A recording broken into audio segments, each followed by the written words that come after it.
దేవుడు చేసిన మేళ్ళు ఉపకారాలు బట్టి లోకంలో పరిస్థితుల్లో వ్యక్తిగతంగా కుటుంబంలో ఎట్టున్నప్పుడు కూడా దేవుని ఆరాధించుట, దేవుని స్తుతించదంటే నిత్యము దేవుని మనము మహింపరచాలి. అందుకని ఒక మాట్లాడండి, ఇప్పుడు సాయం చేయనమ్మా. కీర్తన 34వ అధ్యాయం మొదటి వచ్చిన ఏముంది? కీర్తన గ్రంథము 34వ అధ్యాయము మొదటి, నేను ఎల్లప్పుడూ యెహోవాను సన్నిధించుదును నిత్యము. కాబట్టి నిత్యము ఎల్లప్పుడూ, ఒకప్పుడే కాదు, ఏదో మనం మేలు కలిగినప్పుడు మనం సంతోషం కలిగినప్పుడు కాదు. దేవుణ్ణి స్తుతించడం, కనపరచడంటే ఆదివారము సమాజంలో కూడుకొని దేవుని మహింపరచడం అంటే అయ్యాక నేను ఇంకా బ్రతికే ఉన్నాను, నేను చనిపోలేదు, లోకం వదిలిపెట్టలేదు, ఇంకా నేను సత్యంగా ఉన్నాను. కాబట్టి సమాజంలో దేవుని బిడలంగా సాక్షాత్తం కలిగి ఆదివారము సమాజం కూడుకొని, ఈ విధంగా కూడుకొని దేవుని ఆరాధించడం కోసం. అయితే మన వ్యక్తిగత జీవితంలో, కుటుంబ జీవితంలో ఎప్పుడునూ ఎల్లప్పుడూ నిత్యము నేను నిన్ను మహిమపరచుదను.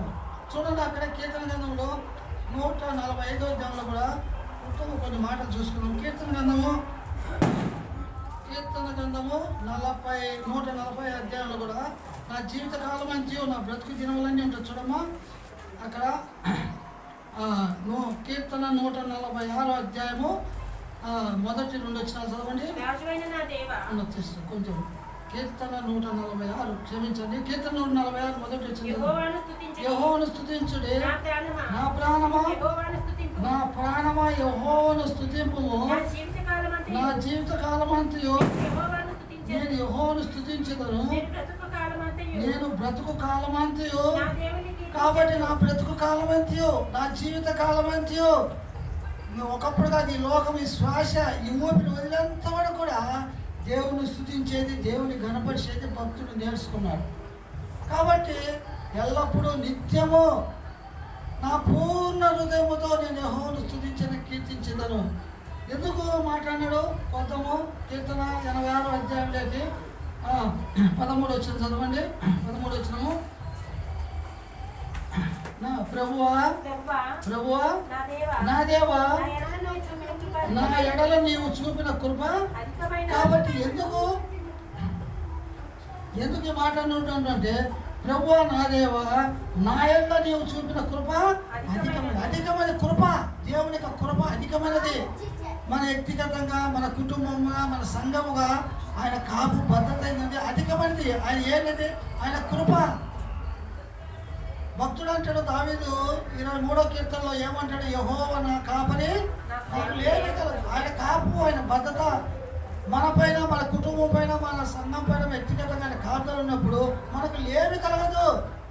మనకు భద్రత ఉంది, మన క్షేమం ఉంది, మనకు ఆయన కాపుదల ఉంది. కాబట్టి ఇక్కడ ఆయన ఏమంటాడు? ప్రభువా నా దేవా, నా యందు నీవు చూపిన కృప అధికమైనది. ఆయన కృప, ఆయన ఎటువంటిది? అధికమైనది. చదువు కింది భాగంలో దేనికి అంటున్నాడు? పాతాళ అగాధములో నుండి నా ప్రాణ నీవు తప్పించి ఉన్నావు. ఇవన్నీ నా పూర్ణ హృదయముతో, నా జీవిత కాలం అంతయో, నేను బ్రతుకు దినములన్నీ నేను ఎల్లప్పుడూ నేను స్తుతించడం గల కారణం ఏంటంటే, ఆయన మరి ఆ పాతాళ అగాధం నుండి నా ప్రాణమును నీవు తప్పించి ఉన్నావు. కాబట్టి తప్పించాడు. ఆయన స్తుతించడం, కనపరచడం గల కారణం ఏంటంటే తన ప్రాణమును తప్పించి ఉన్నాడు. కాబట్టి తనకు ఎంతో సంతోషం, ఆనందగానము ఉంటుంది. తన ప్రాణము తప్పింపబడకపోతే ఎట్లుండేది? కీర్తన 115వ అధ్యాయంలో మాట ఉంది.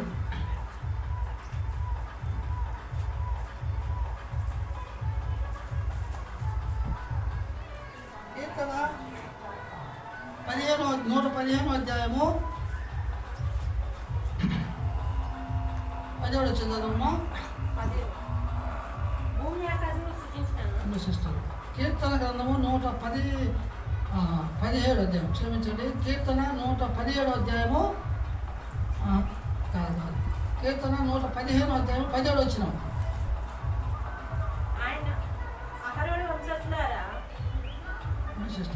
కీర్తన గ్రంథము 115 అధ్యాయము 17 వచ్చినము.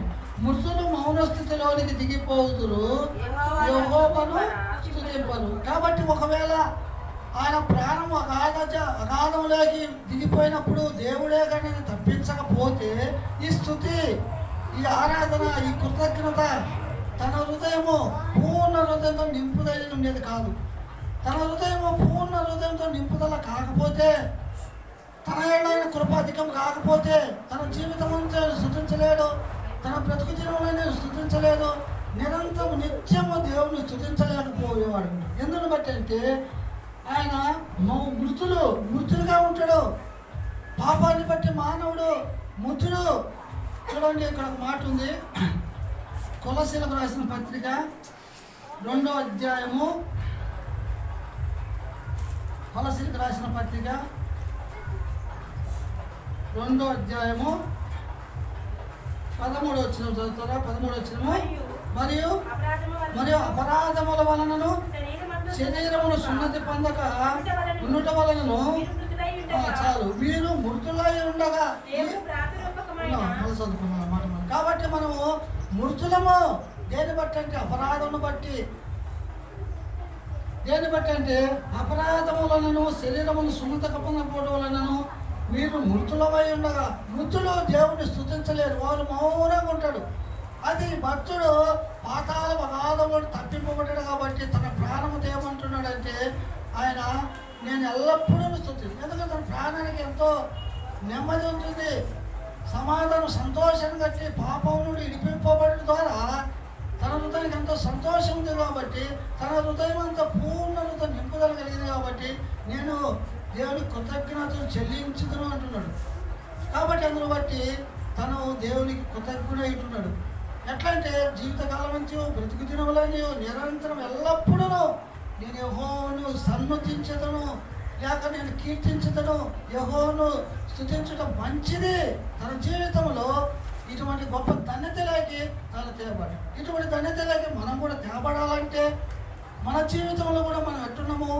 ఎఫెసీయులకు రాసిన పత్రిక 2వ అధ్యాయము ఎట్లున్నది? మొదటి ఎఫెసీయులకు రాసిన పత్రిక, అపరాధముల చేతను పాపముల చేతను మీరు చచ్చిన వారై ఉండగా. మనము కూడా మన జీవితంలో మన పాపముల చేతను అపరాధముల చేతను ఎట్టున్నాము, చచ్చిపోయిన వారు ఉన్నాం కాబట్టి మనం కూడా ఒకప్పుడు దేవుని ఆరాధించలేకపోయినాము, మృతులుగా ఉన్నాము, మౌన స్థితిలో ఉన్నాం. కాబట్టి మన హృదయంలో నుంచి సంతోషం, ఆనందగానము, పూర్ణ హృదయముతో దేవుని ఆరాధించలేక, దేవుని స్తుతించలేక పాపాన్ని బట్టి మనం దేవునికి దూరం అయిపోయి ఉన్నాము, దేని మీద మృతులమైపోయినాము. జీవించుచున్నావని పేరున్నదిగా నీవు మృతుడవే. ఒకప్పుడు దేవుని ఎరగక పాపమును ఒప్పుకోకపోవడం ద్వారా, మన హృదయము దేవుని చేత మన హృదయం శుద్ధి చేయకపోవడం ద్వారా మనము మృతులమైపోయినాము. జీవిస్తున్నాము కానీ మృతులుగా ఉంటున్నాము.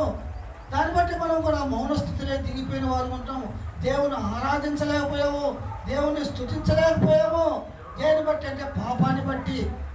ఇప్పుడు చదవమా కీర్తన గ్రంథము ఒక కొలసీలకు రాసిన పత్రికలో 2వ అధ్యాయము 13 మరియు అపరాధముల వలనను శరీరమందు సున్నతి పొందక ఉండుట వలనను మీరు మృతులై ఉండగా దేవుడు వ్రాతపూర్వకమైనటువంటి ఆజ్ఞల వలన మన మీద రుణముగాను మనకు విరోధముగాను ఉండిన పత్రమును మేకులతో సిలువ కొట్టి దాని చేరాతను తుడిచివేసి మనకు అడ్డముగా లేకుండా దాన్ని ఎత్తివేసి మన అపరాధములన్నిటిలో క్షమించి ఆయనతో కూడా జీవింపజేసి మనం జీవింపజేసి ఇప్పుడు మనం జీవిస్తుంటున్నాము. దేనికంటే మన పైన ఉన్నటువంటి పాపం ఒక రుణపత్రాన్ని చించివేశాడు.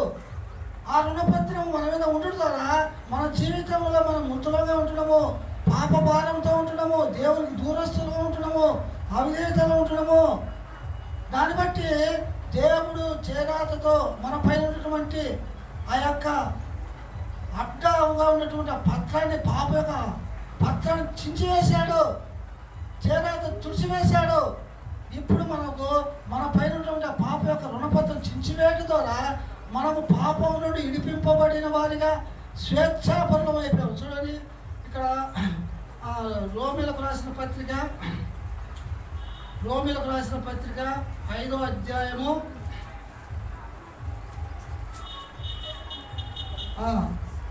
క్షమించండి, రోమ 6వ అధ్యాయము 17వ వచనం చదవము. 17వ వచనము మీరు పాపమునకు దాసులై ఉంటిరి కానీ ఏ ఉపదేశమునకు మీరు అప్పగింపబడితిరో దానికి హృదయపూర్వక లోబడిన వారై పాపం నుండి విమోచింపబడి నీతికి దాసులైతే ఇందుకు దేవునికి స్తోత్రము. ఒకప్పుడు మన జీవితంలో ఎట్టున్నామై అంటే మీరు పాపానికి మనం దాసులము. శరీరం యొక్క మనసు యొక్క కోరికలు నెరవేర్చుకుంటూ పాపం యొక్క కాడి కింద ఉంటున్నాము. అనగా పాపం మనపైన ఏలుబడి చేస్తుంది. దాని నుండి మనం విడిపించేవాడు ఎవరు లేరు. అయితే దేవాది దేవుడు, సృష్టికర్త దేవుడు ఈ పాప భారాన్ని తొలగించండి మానవతనికి లోకానికి వచ్చి మనకు రావాల్సిన పాప యొక్క శిక్షను తీసివేస్తే మనం పొందిన శిక్ష ఆయన పొంది ఆయన యొక్క శిలువ మరణము మనకు మరణాన్ని ఆయన తీసుకుని ఆ జీవాన్ని మనకేమిచ్చాడు, ఆ జీవాన్ని మనకు అనికిచ్చాడు. దాని ఈ మాట మనం చదువుకున్నాం. ఏం చదువుకున్నామంటే మీరు పాపమునకు దాసులై ఇంటిని కానీ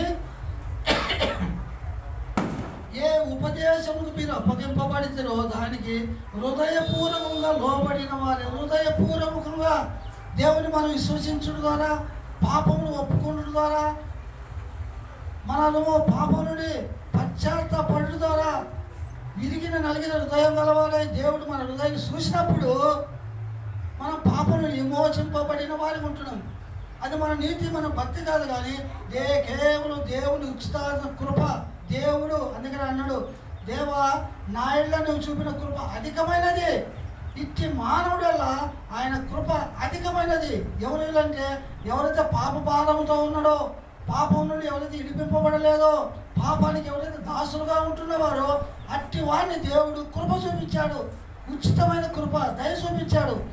అటువంటి దయకు, అటువంటి కృపకు ఎవరైతే పాత్రులయ్యారో వారు స్వేచ్ఛాపరులు, హృదయము పూర్ణ హృదయంతో నింపబడిన వారు.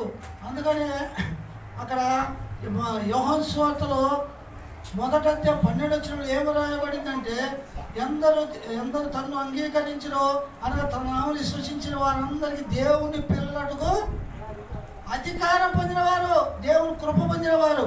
అందుకని ఈ మాట మనం చదువుకున్నాం. ఏం చదువుకున్నామంటే ఇక్కడ మీరు పాపమునకు దాసులై ఉంటుంది కానీ ఏ ఉపదేశంలో మీరు అప్పగింపబడితారో దానికి హృదయపూర్వకంగా లోబడిన వారై పాపము నుండి విమోచింపబడి నీతికి దాసు. ఇప్పుడు నీతికి దాసులము, ఒకప్పుడు పాపానికి దాసులము, మృతులము, పాపానికి అమ్ముడుపోయిన వారు. అయితే ఇప్పుడు మరి పాపం నుండి విమోచింపబడి నీతికి దాసులమైతే ఇందుకు దేవునికి స్తోత్రాలు. దేవునికి స్తోత్రం చెల్లించే ధనితలేకి ఉచితముగా మనం చేయబడిన వారు. అక్కడ చదువుకున్న మాట అదే రోమిలకు రాసిన పత్రిక 6వ అధ్యాయము 23వ వచనం ఏముంది? ఏలైనగా పాపం వలన జీతము మనం మరణ కింద ఉన్నాము. దేని బట్టి అంటే పాపాన్ని బట్టి. అయితే ఇక్కడ ఇప్పుడు మనం ఎటువంటి ధన్యతలోకి తేపడ్డాము? అయితే దేవుని కృపావరము మన ప్రభువైన యేసుక్రీస్తునందు మనం నిత్య జీవము. ఇప్పుడు ఒకప్పుడు మనకి జీవము లేదు. అయితే దేవుని పాపముల నుండి తప్పింపబడడం ద్వారా ఇప్పుడు మనం నిత్య జీవము, ఆయన జీవాన్ని మనం పొందాము. నిత్య స్వాస్థ్యానికి దేవుని బిడ్డలుగా తేబడ్డాము. దానికి కృతజ్ఞులమై ఆరాధకులుగా మనం తేబడ్డాము. ఇటువంటి గొప్ప ధన్యతలేకి మనం తేబడ్డాము. ఒకప్పుడు ఇటువంటి ధన్యత మనకు లేదు. మన ఇష్టానుసారం మనం తిరుగుతూ వచ్చాము. దేవునికి దూరస్తులు మనం. ఇప్పుడు దేవునికి సమీపస్తులుగా చేయబడ్డాము. చూడండి ఎఫెసీయులకు రాసిన పత్రిక ఎఫెసీయులకు రాసిన పత్రిక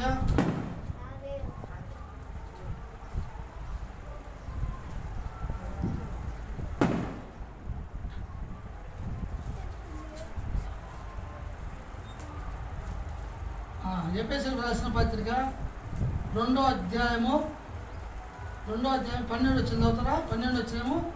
ఆ కాలమందు ఇశ్రాయేలుతో సహపౌరులు గాక పరదేశులను, వాగ్దానం లేని పరజనులను, నిరీక్షణ లేని వారిను, లోకమందు దేవుడు లేని వారై ఉండి క్రీస్తుకు దూరస్తులై ఉంటుందని మీరు జ్ఞాపకము చేసుకోండి. పాపాన్ని బట్టి మనం ఎటువంటి వారం అంటే మనం ఆ కాలమందు ఇశ్రాయేలుతో సహపౌరులు కాక పరదేశులను, వాగ్దానం లేని పరజనులను, నిరీక్షణ లేదు. మన జీవితం నిరీక్షణ లేదు. ఈ లోక సంబంధము అపవాది యొక్క జనకుడు మనం ఏలుతూ ఉన్నాడు. కాబట్టి మన జీవితం లేదంటే నిరీక్షణ లేదు, వాగ్దానం లేదు, మనకు ఏమైపోతాం మనకు తెలియదు. అయితే ఇప్పుడు దీన్ని బట్టి మనం ఎట్లున్నదంటే నిరీక్షణ లేని వారు లోకమందు దేవుడు లేని వారుగా ఉండి క్రీస్తుకు దూరస్తులం ఉంటేనే మీరు జ్ఞాపకం ఒకప్పుడు మన యొక్క జీవితం ఇది. క్రీస్తుకు దూరస్తులము, నిరీక్షణ లేదు, వాగ్దానం లేదు, ఈ లోక సంబంధులుగా ఉంటూ వచ్చాము. దేని బట్టి అంటే పాపం అనేది మనం ఏలుబడి కింద ఉంటూ వచ్చాం. పాపం మనం ఇడిపింపబడకపోదా, పాపం యొక్క దాసత్వంలో ఉన్నటువంటి మన వ్యక్తిగత జీవితంలో ఇటువంటి దౌర్భాగ్య స్థితిలో మనం ఉంటూ వచ్చాము. కాబట్టి ఇక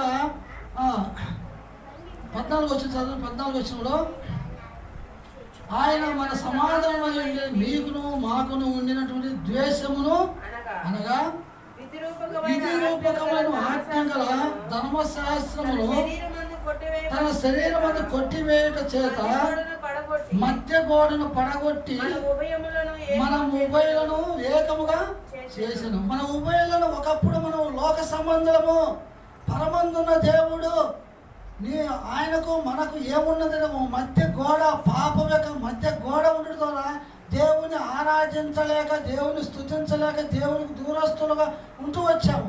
అయితే ఇప్పుడు ఆయన ఏం చేశాడంటే ద్వేషమును అనగా విధి రూపమైన ఆజ్ఞ గల ధర్మశాస్త్రము తన శరీరమును కొట్టివేయడం చేత మధ్య గోడను పడగొట్టి మన ఉభయులను ఏకము చేశాడు, ఒకటిగా చేశాడు, ఏక శరీరం చేశాడు. ఎట్లా చేశాడు చదవండి. 1 పేతురు 3:18 సైతం ముగించేసుకున్నాం తొందరగా. 1 పేతురు 3వ అధ్యాయము 18లో ఏలయనగా మనలను దేవుని యొద్దకు తెచ్చుటకు అనీతిమంతుల కొరకు నీతిమంతుడైన క్రీస్తు శరీర విషయంలో చంపబడి ఆత్మ విషయంలో బ్రతికింపబడి పాపముల విషయంలో ఒక్కసారి శ్రమ పడ్డాడు. ఈ రుణపత్రం తీసివేయడానికి, ఈ మధ్యగోడం తీసివేయడానికి, పాపం యొక్క రుణపత్రం తీసివేయడానికి ఆయన ఒక్కసారి శ్రమ పడ్డాడు. దేన్ని బట్టి? ఈ మధ్యగోడ ఉండటం ద్వారా, ఈ పాపం యొక్క రుణపత్రం మనకు ఉండటం ద్వారా దేవునికి మనం సమీపించలేని వారిగా, దేవుని ఆరాధించలేని వారిగా, దేవునికి దూరస్తులుగా ఉంటూ వచ్చాము. ఇప్పుడు ఆయన ఆ యొక్క మధ్య గోడను పడగొట్టడానికి ఆయన శరీరధానికి లోకానికి వచ్చాడు. మధ్య గోడను అక్కడ రుణపత్రం చించివేయడానికి, ఆ ద్వేషాన్ని తీసివేయడానికి, ఆయన మన ఉభయులను వేగం చేయడానికి ఆయన లోకానికి వచ్చాడు. ఇట్లు సంధి చేస్తూ ఈ ఇద్దరిని తన ఒక్క నూతన పురుషుడిగా సృష్టించి తన శిలువలను ఈ ద్వేషమును సంహరించి దాని ద్వారా వీరిద్దరిని ఏక శరీరం చేసెను. దేవునితో సమాధానపరచమని ఇలాగ చేసిన కనుక ఆయనే మన సమాధానకు కారకుడు. ఒకప్పుడు మన చేసిన సమాధానం లేదు, దేని బట్టి? పాపాన్ని బట్టి.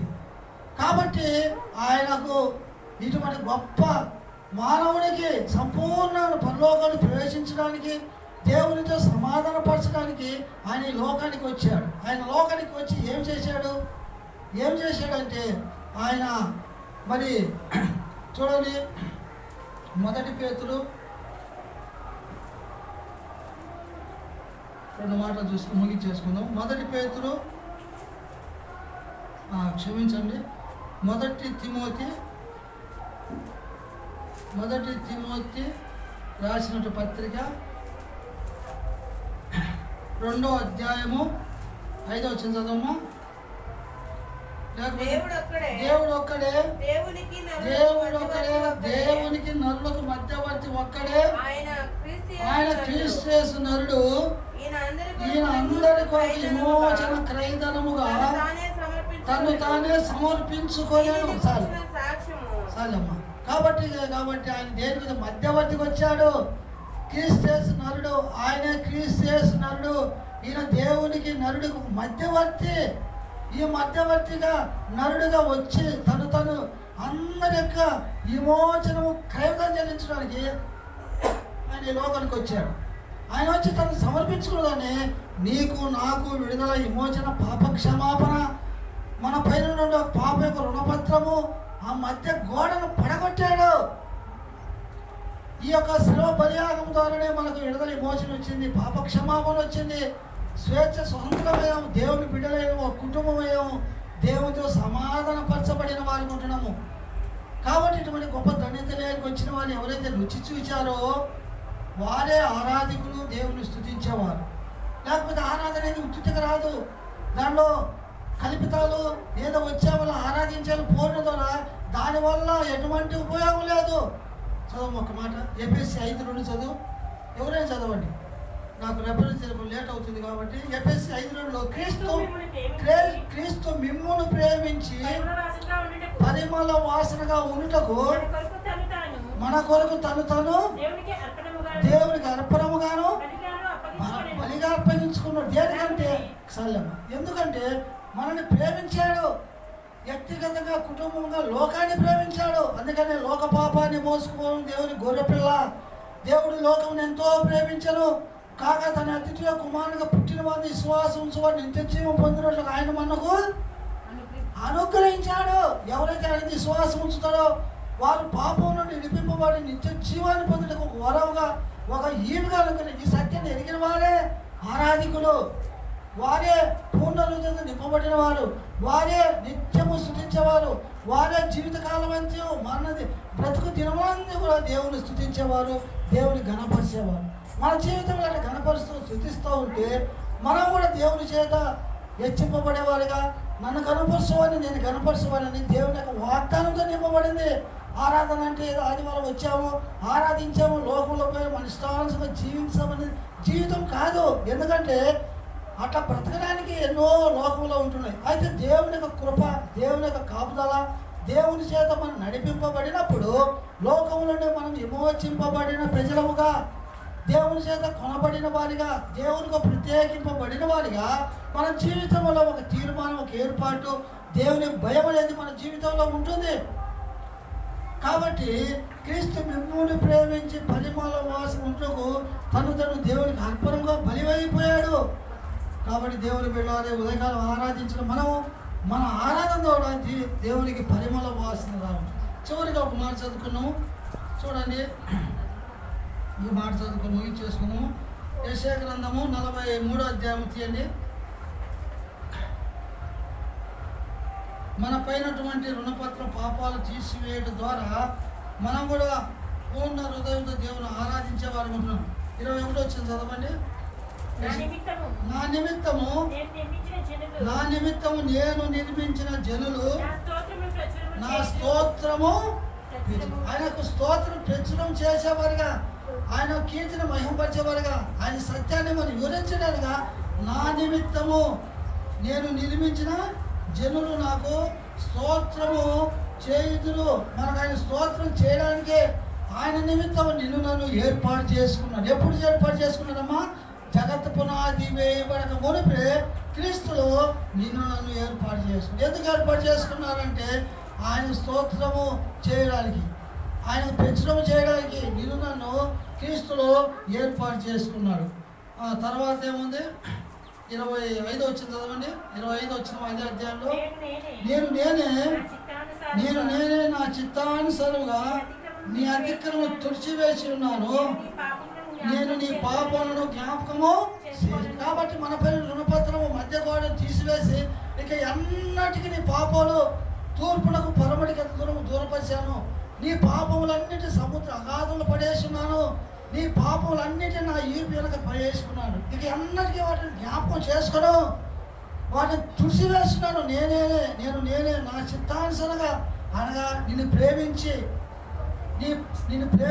నా కృప నీ అధికం చేసి నిన్ను నా కొరకు ప్రతిష్ఠించుకొని నా కొరకు నేను నిర్మించుకున్నా కాబట్టి నీ సత్యాన్ని నేను నిన్ను కీర్తించేవారిగా ఉండాలి. అందుకని అక్కడ చూడండి, అందుకని ఇటువంటి కృతజ్ఞులై దేవుడికి భక్తుడు కీర్తన గ్రంథము 51వ అధ్యాయంలో మాట రాయబడింది. కీర్తన గ్రంథము 51వ అధ్యాయము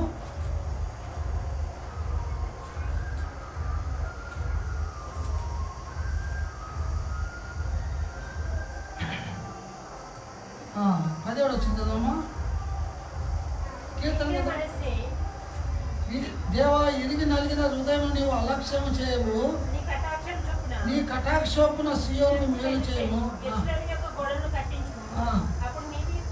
అప్పుడు నీతియుక్తున్న బలులు, దహన బలులను, సర్వాంగ బలులు నీకు అక్రాకృతములను అప్పుడు జనులు నీ బలిపిన కోడను అర్పించెదరు. కాబట్టి మన హృదయం ఇరిగినది హృదయం గలవారమై ఆయన ఆరాధించడం స్తుతించుండగా దేవుడు నిన్ను ఏర్పాటు చేసింది. కాబట్టి ఇది మన ధన్యత మనకు కలిగిన వారిపై ఈ ఉదయకాల సమయంలో మరి దేవుని ఆరాధించడానికి, దేవుని మందిరానికి మనం చేయబడ్డాం. కాబట్టి భక్తుడు నాయన నీవు చూపిన కృప అధికమైనది, పాతాల పాదములు నిన్ను ప్రాణం లేవనిచ్చావు. ఆ లేవనెత్తుట ద్వారా తన హృదయానికి ఎంతో ఊట కలిగింది. హృదయంలో పూర్ణ హృదయంతో నింపబడ్డాడు. కాబట్టి దానికై నేను యెహోవాను స్తుతించడం కీర్తన మంచిదని తెలుసుకొని ఆ యొక్క ఆరాధన స్థుతిని బ్రతుకు దినలేదు జీవితకాలం ఎంతో ఎల్లప్పుడు నిత్యము దేవుని ఆరాధించేవాడు. అంతేకాకుండా నాయన నేను చూపిన కృప ఏంటంటే ఈ 2022 సంవత్సరంలో గత 8 మాసములు వ్యక్తిగతంగా కుటుంబంగా కాపాడి భద్రపరిచాడు. సజీవులుగా ఆయన ఆలయం తెచ్చాడు. కాబట్టి దేవుని మనం కృతజ్ఞత చెల్లించవలసిన వారు ఉన్నాం. నిన్న దినమున మా డ్యూటీలో ఒక వ్యక్తి ఎన్నో ప్రమాదం తప్పిపోబడ్డాడు. అయితే నిన్న కూడా ఒక స్కూటర్ యాక్సిడెంట్లో అతను వాళ్ళ తల్లి ఇద్దరు జారి పడిపోయాడు. హాస్పిటల్లో రాత్రి మెసేజ్ పెట్టారు, మా అమ్మగారు చనిపోయారని. అతనికి కాలు ఇరిగింది. మా డ్యూటీలో మనిషికి ఒక 500 రూపాయలు వేసుకొని సహాయం చేశారు. ఎందుకు చెప్తుందంటే నేడు అనేదే మంది కానీ రేపు అనేదే మంది కాదు.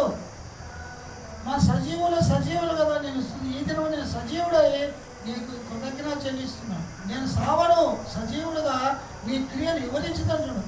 అట్లా ధన్యత మనకు కలిగిన వాడివై దేవుని ఆలయం చేపట్టినాం. కాబట్టి దేవుడు మన హృదయంలో కలిగిన సంతోషాన్ని బట్టి, ఆయన కాపు భద్రతలను బట్టి కృతజ్ఞులమై తలలు ఉంచుకొని ఆయన సన్నిధిలో మన సమయం క్లుప్తంగా కొన్ని మాటల ద్వారా దేవుని ఆరాధించి స్తుతించి ఘనపరచుదాం గాక.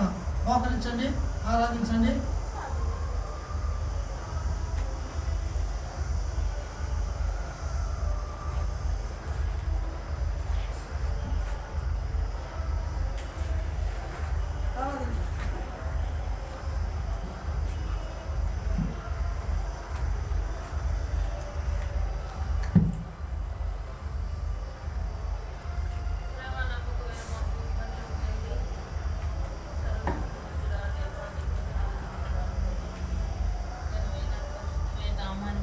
ఎంతో స్తుతిస్తూ కనపరుస్తున్నాను తండ్రి.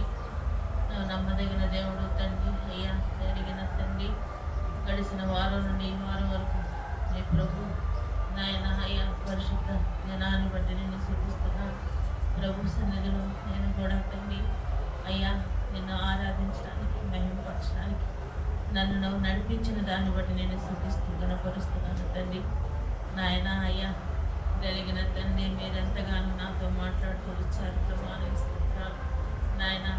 86 12వ వచనంలో తండ్రి మీ పూర్ణ హృదయంతో యెహోవాకు కృతజ్ఞతాస్తుతులు చెల్లించుడి అని మాట్లాడుతూ వచ్చిన మాటను బట్టి నేను స్తుతిస్తూ కనపరుస్తున్నాను తండ్రి.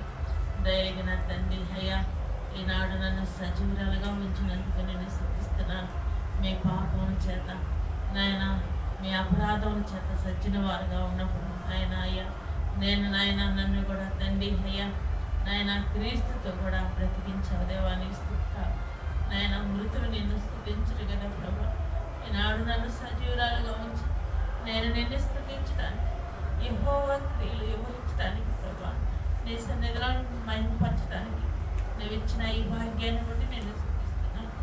పూర్ణ హృదయంతో నేను మహిమపరచే విధంగా మీరు నాయన అయ్యా వెలిగిన తండ్రి మీ నాయన నా నోట నీ స్థితి గీత ఉంచినందుకు నేను స్తుతిస్తూ కనపరుస్తున్నాను తండ్రి. ప్రభా నా జీవితంలో కూడా ఎన్నో మేళ్ళు చేస్తూ వచ్చావు ప్రభా. ఎన్నో పరీక్షలు, పరిశోధనలు ప్రభా, తుఫానులు నాయన అలాంటి అయ్యా వాటన్నిటి నుండి నువ్వు నన్ను విడిపిస్తూ వచ్చావు నాయన. నీ కృపలో భద్రపరుస్తూ వచ్చావు నాయన. ఈ 9వ మాసంలో కూడా ప్రభా నాయన మొదట ప్రభు దినంలో నిన్ను ఆరాధించడానికి, నిన్ను ఘనపరచడానికి నువ్వు నాకు ఇచ్చిన ఈ భాగ్యాన్ని స్తోత్రాలు తండ్రి. పాపం అనే వెలిగిన తండ్రి నా పాపం తండ్రి అయ్యా మీరు నాయన అయ్యా ఆ మేకులతో కొట్టివేసి నాయన అయ్యా నువ్వు నీ కుమారుని అర్పిస్తూ వచ్చావు తండ్రి. లోకంలో ఒకప్పుడు దేవుళ్ళు కాని వాటికి నాయన ఆరాధిస్తూ పూజిస్తూ ఉన్నాం నాయన. అయ్యా పతనమైపోతున్న నన్ను మీరు ప్రేమించి నీ ప్రియ కుమారుడు ద్వారా నాయన నువ్వు చేసిన గొప్ప త్యాగం కలవరిశిలలో నీ ప్రశస్తమైన రక్తం ద్వారా నా ప్రతి పాపాన్ని కడిగి నాయన అయ్యా ఆ మధ్యపు గోడని నాయన మీరు క్రోలదోసి నాయన ఉభయంలో నాయన అయ్యా మీరు వెలిగిన తండ్రి. అయ్యా మీరు మాకు అయ్యా అనుగ్రహించిన నీ ప్రేమకై నేను స్తుతిస్తాను. ఎన్ని మేళ్ళు చేస్తూ వచ్చావు, ఎంత గొప్ప కృప చూపుతూ వచ్చావు. ఇన్ని మేళ్ళు చేసిన దేవుడు, నిజమైన దేవుడు నీవని ఎదగటానికి, నేను ఆరాధించడానికి నువ్వు ఇచ్చిన ఈ భాగ్యం, ఈ ధన్యతను బట్టి నేను వ్యర్థమైన వాడు నన్ను ఏడిపించి రక్షించిన ప్రభువుకి ఏమివ్వగలను? నా స్తుతి, నా ఆరాధన యేసయ్య నామములో నీకు అర్పిస్తున్నాను తండ్రి. ఆమేన్.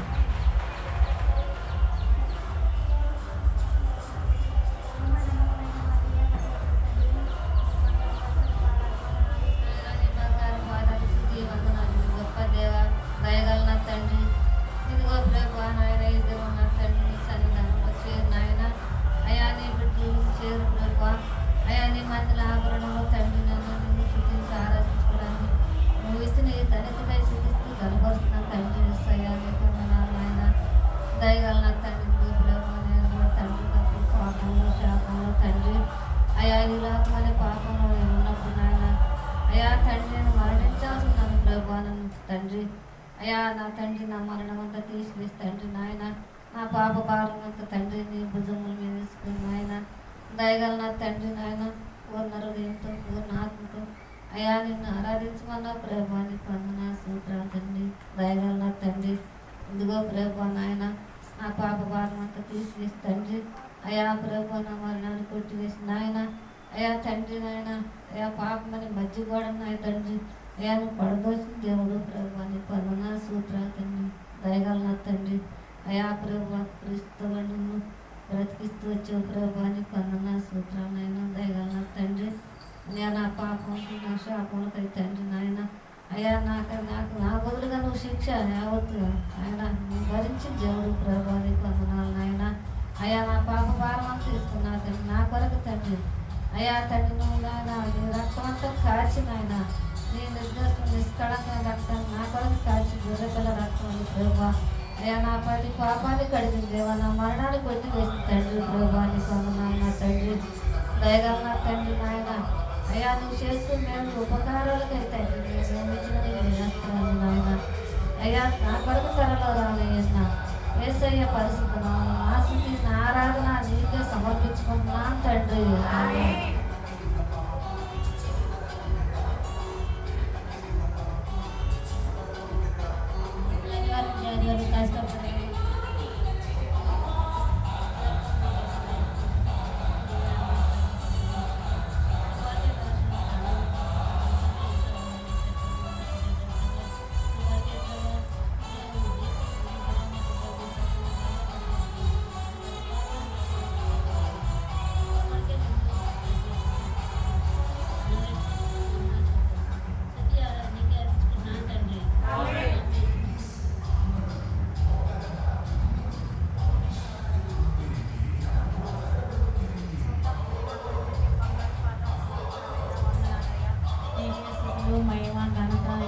పోయిన వారం నుంచి ఈ వారం దాకా కంచి పోయిన ప్రమాదం నుంచి ప్రోదం కంచి వేసి కాపాడుకొచ్చి ఆయన నేను ఎక్కడ నీడలో భద్రపరుచుకున్నావు తండ్రి. నేను స్తోత్రాలు వందనా తండ్రి.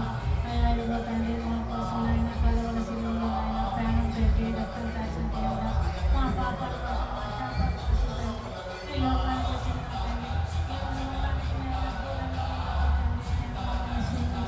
ఆయన మమ్మల్ని పాపాల నుంచి శాపాల నుంచి తప్పించి తండ్రి యేసయ్య ఆయన నేను స్థితించి ఆరాధించి ఆనందించబెట్టగా మమ్మల్ని శాపించిన స్తోత్రాలు మంచి గోడని పడగొట్టేసిన తండ్రి మా శాపాన్ని పాపాలని బాగా వేసుకొని మూసిన తండ్రి స్తోత్రాలు తండ్రి. ఆయన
9 వరకు మనందరం కలిసి చదువుకుందాము. మత్తయి సువార్త 26వ అధ్యాయము 26వ వచనం నుంచి 30 వరకు మనంతో కలిసి చదువుకుందాం.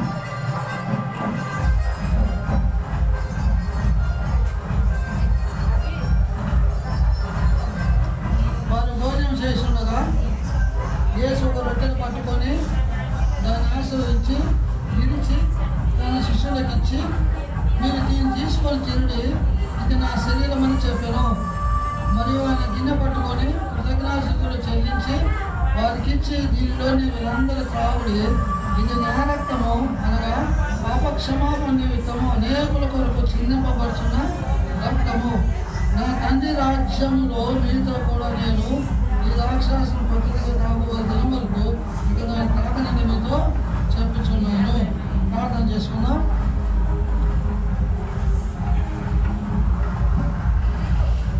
మా పరలోక తండ్రి, జీవన మా ప్రభా, మీ కుమారుడు మా రక్షకుడైన యేసు ప్రభువును బట్టి ఉదయకాల సమయంలో 9వ మాసంలో మొదటి పునరుద్ధాన దినంలో కుటుంబంగా నీ సర్వోక్తం ఇచ్చి కొనబడిన సంఘముగా మా తండ్రి మా పైన ఉన్నటువంటి పాప యొక్క రుణపత్రాన్ని తీసివేయడం ద్వారా ఆ పాప యొక్క మధ్య గోడ ప్రభా ఉండడం ద్వారా, పాపాన్ని బట్టి పాపానికి దాసులుగా ఉండడం ద్వారా, పాపాన్ని బట్టి మేము మృతులపై ఉండగా ఒకప్పుడు మేము మౌన స్థితిలో ఉంటూ వచ్చాం.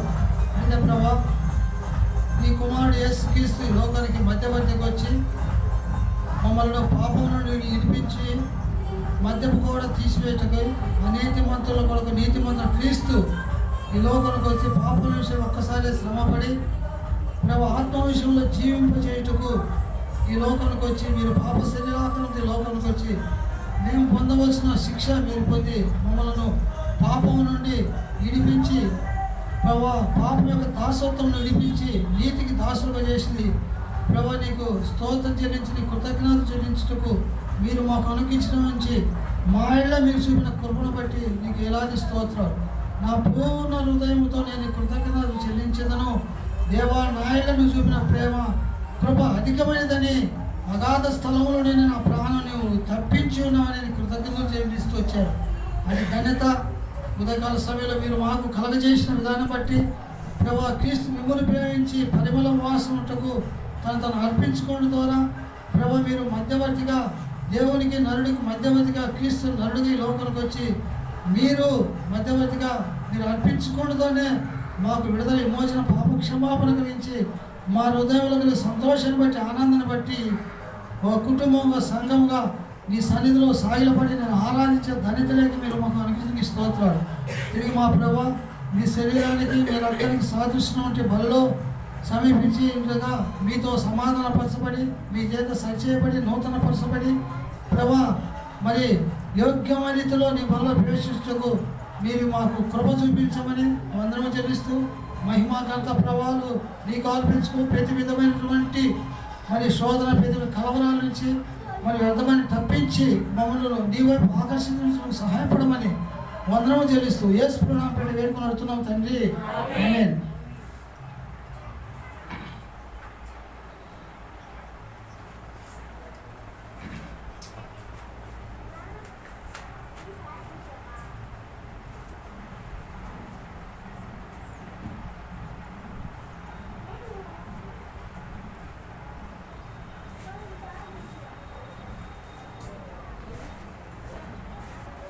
ఉదయం సమయంలో దేవుని బిడ్డలముగా దేవుడు చేసిన మేలు ఉపకారాలను బట్టి దేవుని కృతజ్ఞులుగా వచ్చాం.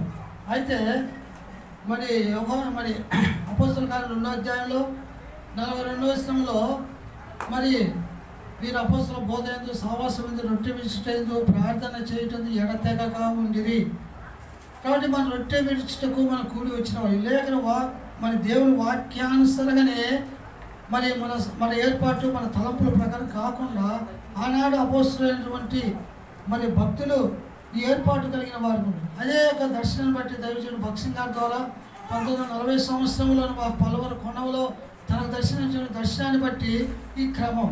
ఎందుకు ఈ క్రమం అంటే మనం దేవుడు మనకిచ్చిన రక్షణ బట్టి పాప క్షమాపణ బట్టి దేవుడు ఉచితంగా మన కృపను బట్టి మనం రక్షింపబడము, పాపం నుండి విడిపింపబడము స్వేచ్ఛాపరలం. అయినప్పటికీ కూడా ఈ రక్షణ అనేది ప్రభు వచ్చు వరకు, లేక మనం ఈ లోకం వదులు వరకు మనం ఈ రక్షణ కాపాడుకుంటూ రావాలా. రక్షణ అయితే ఉచితంగా ఇచ్చింది, అది రక్షణ మనం కాపాడుకోవాలా, ఈ పరిశుద్ధతను మనం కాపాడుకోవాలా. దేవుని ఎల్లప్పుడూ మనం ఆరాధిస్తూ, దేవుని స్తుతిస్తూ, మన బ్రతుకు దినవలనో మన జీవించ కాలంలో దేవుని ఆరాధిస్తూ దేవుని స్తుతించాలంటే మన హృదయం ఎల్లప్పుడూ పూర్ణ హృదయంతో నింపబడినదిగా ఉండాలా, అనగా పరిశుద్ధులుగా ఉండాలా, నీతిమంతులుగా ఉన్నప్పుడే దేవునికి ఇష్టలముగా, దేవుని బిడలముగా మన ఈ లోకంలో కొనసాగింపబడలేము. అందుకని ఈ బల్ల అనేది ఏర్పాటు చేయబడింది. అందుకనే యేసు ప్రభు కూడా లోకంలో ఉన్నప్పుడు ఈ యొక్క క్రమాన్ని పాటిస్తూ వచ్చారు. అది పాటిస్తూ మరి ఇక్కడ మాట చెప్పాడు. ఏంటంటే మత్తయి సువార్త 26వ అధ్యాయం 26 ఏం చెప్పాడంటే, వారు భోజనం చేస్తుండగా యేసు ఒక రొట్టెను పట్టుకొని దాన్ని ఆశీర్వదించాడు. కాబట్టి దేవుడు దాన్ని ఆశీర్వదిస్తే కానీ అది పరిశుద్ధపరచబడదు. కాబట్టి ఒకప్పుడు అది ఆశీర్వదింపబడినదిగా ఉంటుంది. దానిలో జీవం లేదు, దానిలో చలనం లేదు. అది రొట్టె మనుషుల చేత చేయబడిందిగా ఉంటుంది. అది ఎప్పుడైతే ప్రభు చేతులోకి తేబడ్డదో అది ఆశీర్వదింపబడినదిగా ఉంటుంది. మనం బాగా ఎరుగుతాము. ఆ యొక్క అరణ్యములో 5 రొట్టెలు 2 చేపలు ప్రభు చేతులోకి వచ్చిన తర్వాత అదే అనేకులు భుజించినప్పటికీ కూడా ఇంకా మిక్కులుగా మరి అది నింపబడినగా ఆశీర్వదింపబడినదిగా వచ్చింది. కాబట్టి ఎందుకు దాన్ని ఆశీర్వదించబడినదంటే మనం కూడా ఆయన శరీరానికి రక్తానికి సాదృశ్యమైన బలలో మనం ప్రవేశించడం ద్వారా మన జీవితంలో ఏమి జరుగుతుంది, లేక ఈ బల లేకపోతే ఏమి నష్టము అంటే, మనము ఇందాక మాట చూసుకున్నాం. మత్తయి సువార్త 5వ అధ్యాయము 48 ఏం చూసినామంటే, మీ పరలోకపు తండ్రి పరిపూర్ణుడు గనక మీరును పరిపూర్ణులవుదురు. అంటే ఇక మన పరిపూర్ణతలకు రాబడలేదు. ఆయన ఒక్కడే పరిశుద్ధుడు, ఆయన ఒక్కడే నిష్కలంకుడు, ఆయన ఒక్కడే పాపం లేనివాడు, భూమి మీద పాపం మీద సవాలిసిన వాడు. నాలో పాపం ఉన్నదని మీరు ఎవరు రుజుపించగలని పాపం మీద సవాలిసిన వ్యక్తి ఒక్కడే. ఆయన పరిశుద్ధుడు, నిష్కలంకుడు, పాపం లేనివాడు, పాపంలో జరగ ప్రత్యేకమైన వాడు. ఆయనే పరిపూర్ణమైన దేవుడు. అయితే మనం రక్షింపబడ్డమే కానీ ఇంకా పరిపూర్ణతలకి చేపడలేదు. కాబట్టి మీ పరలోకపు తండ్రి పరిపూర్ణుడుగా మీరు కూడా పరిపూర్ణులుగా ఉండాలంటే ఆయన ఆజ్ఞను మనం పాటించవలసిన వారికి ఉంటున్నాము. ఎందుకు ఆయన శరీరం తినాలా? ఇది నా రక్తము, ఇది నా శరీరము, దీన్ని తీసుకొని మీరు తినుడి, ఇది మీరు తాగడం ఎందుకు చెప్పాడంటే, అటు చేయడం ద్వారా మరి ఇక్కడ ఏం జరుగుతుందంటే 28వ వచనంలో ఇది నా రక్తము అనగా పాప క్షమాపణ నిమిత్తము అనేకులకు చిందింపబడుతున్న నిబంధన రక్తం అనేకులకు పాప క్షమాపణ కలిగేది ఉంటుంది. ఒకప్పుడు ఆయన మన కొరకే శిలువలో మరణించడం ద్వారా మన పైన ఉన్నటువంటి ఆ పాపం యొక్క రుణపత్రము, ఆ మధ్య గోడను తీసివేసి మన పైన యొక్క రుణపత్రాన్ని సంపూర్ణంగా ఆయన చేతులతో తుడిచివేశాడు. ఇక పాపం మన పైన లేదు. అయితే లోకంలో మనం ఉంటున్నాము, లోక ఆచారాలు, లోక పద్ధతులు, సాతానులు ఈ లోకాన్ని జనకులు వెళ్తూ ఉంటున్నారు. అటువంటి పరిపాలన కింద ఈ లోకంలో ఉంటున్నాము. దేవుని కృపను బట్టి రక్షింపబడమే కానీ ఈ రక్షణను నుండి పోగొట్టుకోవడానికి మన వ్యక్తిగత జీవితంలో అనేక సార్లు దేవునికి దూరం అయిపోవడానికి ఎన్నో కారణాలు ఉన్నాయి. అయితే దూరం పోవుట దేవునికి ఇష్టం లేదు. కాబట్టి బల్ల ఎందుకంటే మన జీవితంలో మన అనేకులకు పాప క్షమాపణ పొందు నిమిత్తము ఏమున్నదంటే ఇక్కడ ఇది నా రక్తం అనగా పాప క్షమాపణ నిమిత్తం అనేకులకు చిందింపబడుతున్న నిబంధన రక్తము. నిబంధన ఏంటి? ఆ నిబంధన అంటే మొదటి యోహానులో మొదటి అధ్యాయము 4వ వచనం ఒకటి ఏమిటంటే, మన అక్కడ యేసు క్రీస్తు రక్తము ప్రతి పాపము నుండి మనను చూడుతుంది అన్నమాట. మొదటి యోహాను మొదటి అధ్యాయము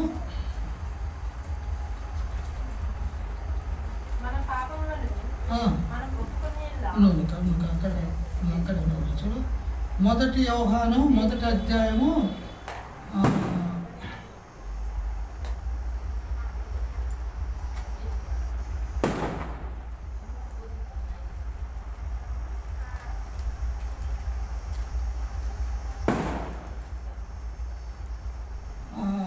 7 వచ్చింది కదమ్మా. అయితే ఆయన ఎలుగులో ఉన్న ప్రకారం మనము ఎలుగులో నడిచిన మనం అన్యుల సహవాసం గలవారమైందము. అప్పుడు అప్పుడు ఆయన కుమారుడు యేసు రక్తము ప్రతి పాపము నుండి మనను పవిత్రులుగా చేయండి. ప్రతి పాపము నుండి మనం పవిత్రులుగా చేయండి. ఇది నా రక్తము. ఏమిటి ఆయన రక్తం అంటే? ఆయన రక్తం అన్నింటి సావాసం మనం కలవారై ఉండాలి. అనగా ఆయన నుండి మనం వేరైపోకూడదు. ఈ లోకంలో ఆయన నుండి వేరైపోవడానికి ఎన్నో ఉన్నాయి. లోకంలో చూపులు, తలంపులు, మాటలు, మన సెల్ ఫోన్ల ద్వారా, మన వ్యక్తిగత టీవీల ద్వారా, లోకంలో ఆచారాలు, లోక తలంపులు అనేక విధంగా దేవుని పక్కన పెట్టేసి వాటికి లోబడిపోయి దేవుని అన్నింటి సావాసులను దూరం అయిపోయాలనుకుంటున్నాయి. అయితే దీన్ని నా రక్తము. కాబట్టి ఆ రక్తం మనం ఏం చేస్తుందంటే అన్నింటి సావాసం కలవారమై, అయితే ఆయన వెలుగులోనున్న ప్రకారం మనము వెలుగులో నడిచిన ఎడల అనేక సార్లు ఆయన యొక్క వెలుగులో మనం నడవలేని వారుకుంటున్నాము. లోకంలో చీకటినే మనం నడిచిన వారుకుంటున్నాము. దేని బట్టి అంటే అన్యోన్య సావాసం, వ్యక్తిగత సావాసం, కుటుంబ సావాసం, సంఘ సావాసము లేకపోవడం ద్వారా మనం ఆయనకు వెలుగులో నడవలేక చీకటిలో నడిచడానికి ఎన్నో ఆస్కారాలు ఉంటున్నాయి. కాబట్టి వీటన్నిటిని తప్పించుకొని దేవునికి సమీపస్తులుగా అన్యోన్య సావాసం కలిగి ఆయన వెలుగులో మనం నడవాలంటే ఏం చదువుకున్నాం మనం ఇక్కడ మాట? ఏం చదువుకున్నాక? అయితే ఆయన వెలుగులో ఉన్న ప్రకారము మనము వెలుగులో నడిచినేలా మనం అన్యోన్య సావాసం గలవారై ఎప్పుడు ఉంటాము? అప్పుడు ఆయన కుమారుడైన యేసుక్రీస్తు ప్రతి పాపముల నుండి మనను పవిత్రులుగా చేయను. కాబట్టి లోకమాల్య మనకు అంటినప్పటికీ మనం ఒప్పుకోనాలా, కప్పుకోకూడదు. ఒప్పుకున్నప్పుడు మనం విశ్వసించి ఆయన శరీరానికి రక్త సాదృశ్యమైనటువంటి దాన్ని మనం ప్రవేశించినప్పుడు మనం జీవితంలో ఏం మేలు కలుగుతున్నాయి అంటే, మరి ప్రతి పాపము నుండి మనము అప్పుడు ఆయన కుమారుని యేసు రక్తము ప్రతి పాపముని మనం పవిత్రులుగా చేయను. మనము పాపము లేని వారిని చెప్పుకునేలా మనలో మనమే మోసపుచ్చుకుంటాము. నా పాపం లేదు, ఒకసారి రక్షింపబడ్డా, బాప్తిసమయ్యాము, దేవుని బిడ్డలు అనుకుంటే చాలా భ్రమలో ఉంటున్నాం మనము. దానివల్ల మనకేంటంటే పాపము ఒకప్పుడు మన పితృ ఆదాము ఆజ్ఞ అతిక్రమించిన పాపము. భక్తుడు అంటున్నాడు, నేను తల్లి గర్భములో పుట్టిన వాడను, పాపంలోనే పుట్టినవాడు, తల్లి గర్భంలో నేను పాపం చేసిన వాడను. తన వ్యక్తిగత జీవితంలో సత్యానికి అటువంటి వారు మనము. అయితే అటువంటి పాపం నుండి దూరపరచడానికి మనం నీతిమంతులుగా, పరిశుద్ధులుగా చేయడానికి ప్రభువుని యేసుక్రీస్తు వారి లోకానికి వచ్చి శిలువ బలియాగం చేశాడు. మనం చేసిన పాపాన్ని బట్టి అరికాల వరకు, తల వరకు స్వస్థత లేని మన కొరకు ఆయన తల నుంచి అరికాల వరకు గాయపరచబడ్డాడు, నలగొట్టబడ్డాడు, ఎరగొట్టబడ్డాడు. ఆయన సొగసైన స్వరూపాన్ని చూడనొల్లని వారుగా అయ్యాడు. ఎందుకు? మనకు తిరిగి తన స్వరూపాలకు తేబడాలని, మనం కూడా పరిశుద్ధులుగా ఉండాలని చెప్పేసి మనని ఇటువంటి గొప్ప శిలువ బలియాగం చేశారు. కాబట్టి మనము ఆయనకు అన్నింటి సావాసం నిలబడి ఉండాలంటే, యేసు రక్తం ప్రతి పాపం నుండి మనం విడిపింపబడంటే మనం ఒప్పుకోవాలా. అందుకని అక్కడ చదువుకున్న మాట ఏంటంటే, మన పాపములు మనం ఒప్పుకునేలా ఆయన నీతిమంతుడు, పరిశుద్ధుడు. మన పాపలను ఒప్పుకోవాలా. ఒప్పుకోవడం ద్వారా ఏం జరుగుతుంది చూడండి. తీతుకు రాసిన పత్రిక 2వ అధ్యాయం 14వ వచనంలో యేసు రక్తం ప్రతి పాపలను కడిగి మనం పవిత్రులు చేయటమే కాదు, కానీ మనం ఒప్పుకోవడం ఏం జరుగుతుంది? తీతుకు రాసిన పత్రిక 2వ అధ్యాయం 14వ వచనంలో ఆయన సమస్తమైన దుర్నీతుల నుండి కడిగి మన విమోచించి సత్క్రియలను ఆసక్తి గల ప్రజలుగా తన ప్రభువు పవిత్రపరుచుకుంటాడు, తన సొత్తుగా చేసుకుని వాడుకుంటాడు. కాబట్టి ఆయన అర్పించుకోవడం కలిగినది ఏంటంటే, తన సొత్తుని ప్రజలుగా చేసుకున్నాడు. సమస్యలో దుర్నీతిని కడగబడిన వాడుకుంటున్నాం.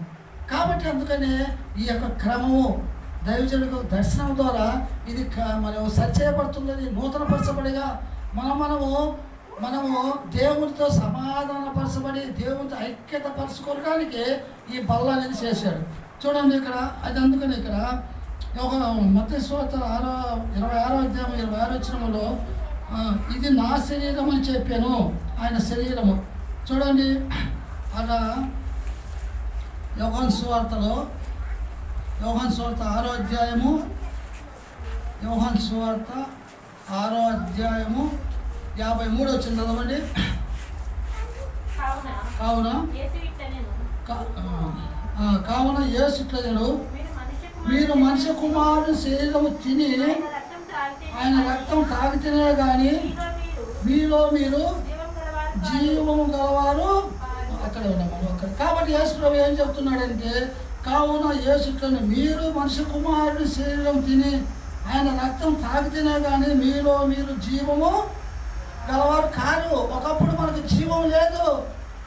ఈ మనకు జీవం ఎట్టొచ్చిందంటే ఆయన కుమారుడు యేసు రక్తం ద్వారా ప్రతి పాపను కడగబడిన ద్వారానే మన హృదయం శుద్ధి చేయబడిన ద్వారా ఆయన నా కుమారుడు నీ హృదయం నాకు ఇమ్ము అన్నాడు. ఒకప్పుడు మన హృదయం పాపాన్ని బట్టి దేవుడికి దూరంగా ఉండి వచ్చింది. అయితే ఇప్పుడు ఇక్కడ యేసు దేవుడు లోకం ఎంతో ప్రేమించను కాగా తన అతిథిగా కుమారుడు పుట్టిన మంది విశ్వాసం ప్రతి వాడు నశింపక నిత్య జీవం మనకు అనుగ్రహించాడు.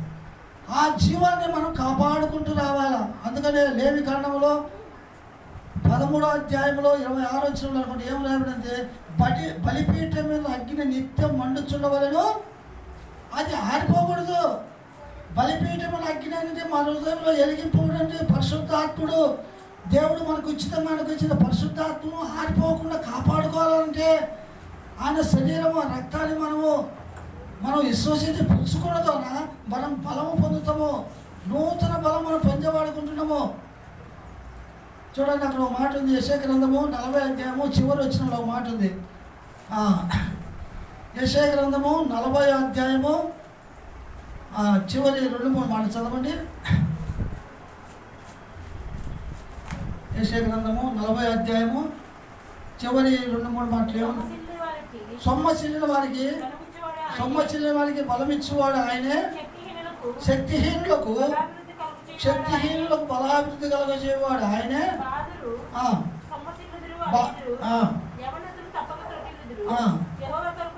యెహోవా కొరకు ఎదురు చూసువారు నూతన బలము నొందుదురు, వారి పక్షిరాజు వలె రెక్కలు చాపి. కాబట్టి మన జీవితంలో ఏ విధంగా సొమ్మసిల్లే వారి ఉంటాము, బలము లేని వారి ఉంటాము.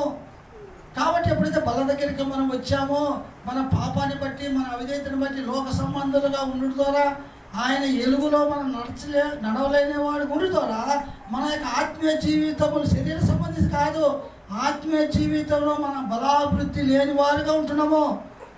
బలాభివృద్ధి లేని సొమ్మచిల్లిన వారికి ఏమి శ్రమ, బలాభివృద్ధి కలగజేవాడు ఆయనే.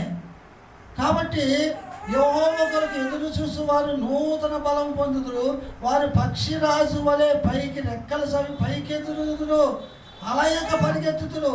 ఎప్పుడైతే మన నుండి తొట్టుబాటు బలహీనతలు బల దగ్గరికి ఒప్పుకొని సరిచేయబడి నూతన పరచబడినప్పుడు మన ఆత్మీయ జీవితంలో అలసిపోము, నూతన బలము నూతన శక్తి మనం పొందేవారికి ఉంటాము. ఎంతవరకు ఆయన రాకడ వరకు, మనం ఈ లోకం వదులు వరకు ఈ క్రమాన్ని మనం పాటిస్తే ఆత్మీయ జీవితంలో మనం ఎంతో నూతన బలము నూతన శక్తి పొందడానికి, ఆయనతో పాటు మన నిన్న సహవాసం కలిగి ఉండడానికే ఈ బల్ల నా శరీరము నా రక్తం అని ఎందుకు చెప్పాడంటే అది తీసుకొని పుచ్చుకోవడం ద్వారా ఆత్మీయ జీవితంలో ఎంతో శక్తి బలము మనం పొందేవారికి ఉంటాము. అందుకని నా తండ్రి రాజ్యంలో అని ఒక మాట చదువు, ఆ మాట తర్వాత చూద్దాము. ఇదే యోహాను సువార్తలో 6వ అధ్యాయంలో 53వ వచనంలో 4వ వచనం ఏముందా, 4వ వచనంలో మీరు మనిషి కుమారుని శరీరము రక్తం తాగితేనే కానీ మీలో మీరు జీవం గలవారు కారు. మనలో జీవం ఉండాలా. అందుకే యోహాను సువార్తలో 14వ అధ్యాయంలో ఒక మాట చెప్పింది. యోహాను సువార్త 14వ అధ్యాయము 15వ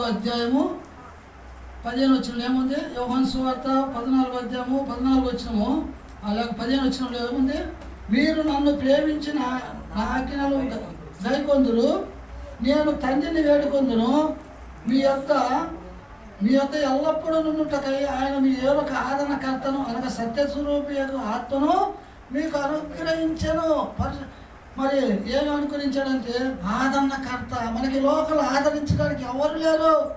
ఒక తండ్రి ఆదరించరు, తల్లి ఆదరించరు, అన్నదమ్ములు ఎవ్వరూ మమ్మల్ని ఆదరించేవాడు ఎవరు లేరు. అందుకనే ఆయన ఒక మాట చెప్తున్నది ఏంటంటే,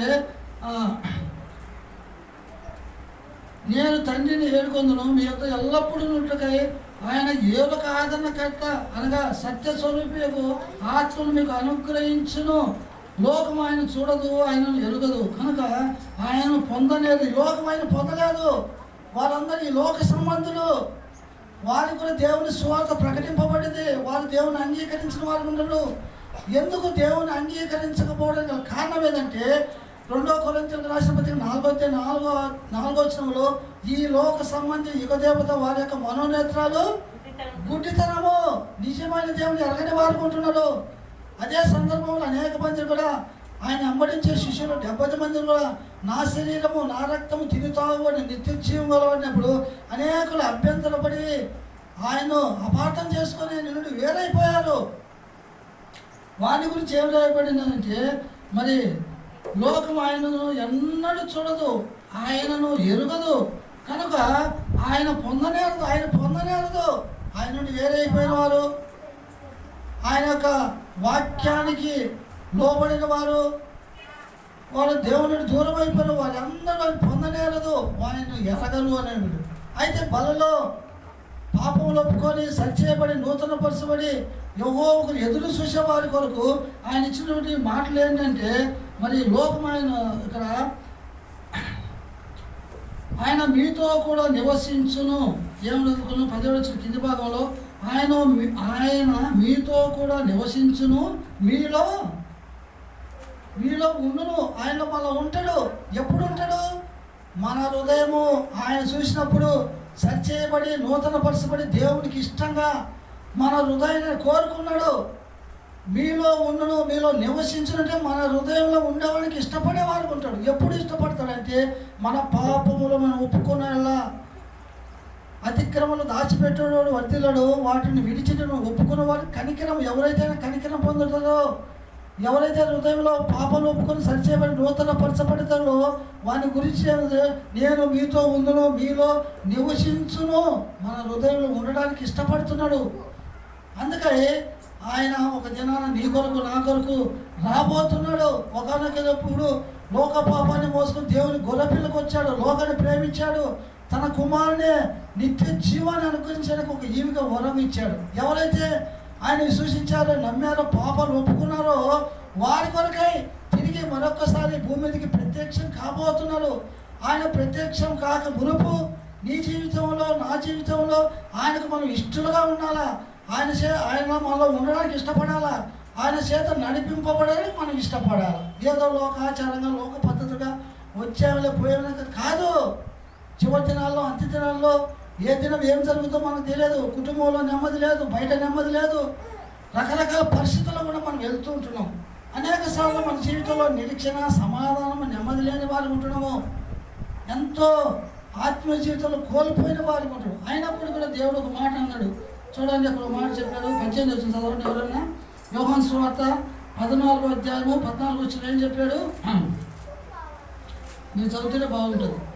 యోహాను సువార్త 14:18 మిమ్మును అనాథులుగా ఇడువను, మీ యొద్దకు వత్తును, కొంతకాలమైన తర్వాత లోకం నన్ను మరెన్నడూ చూడదు, అయితే మీరు నన్ను ఎవరు చూస్తారు?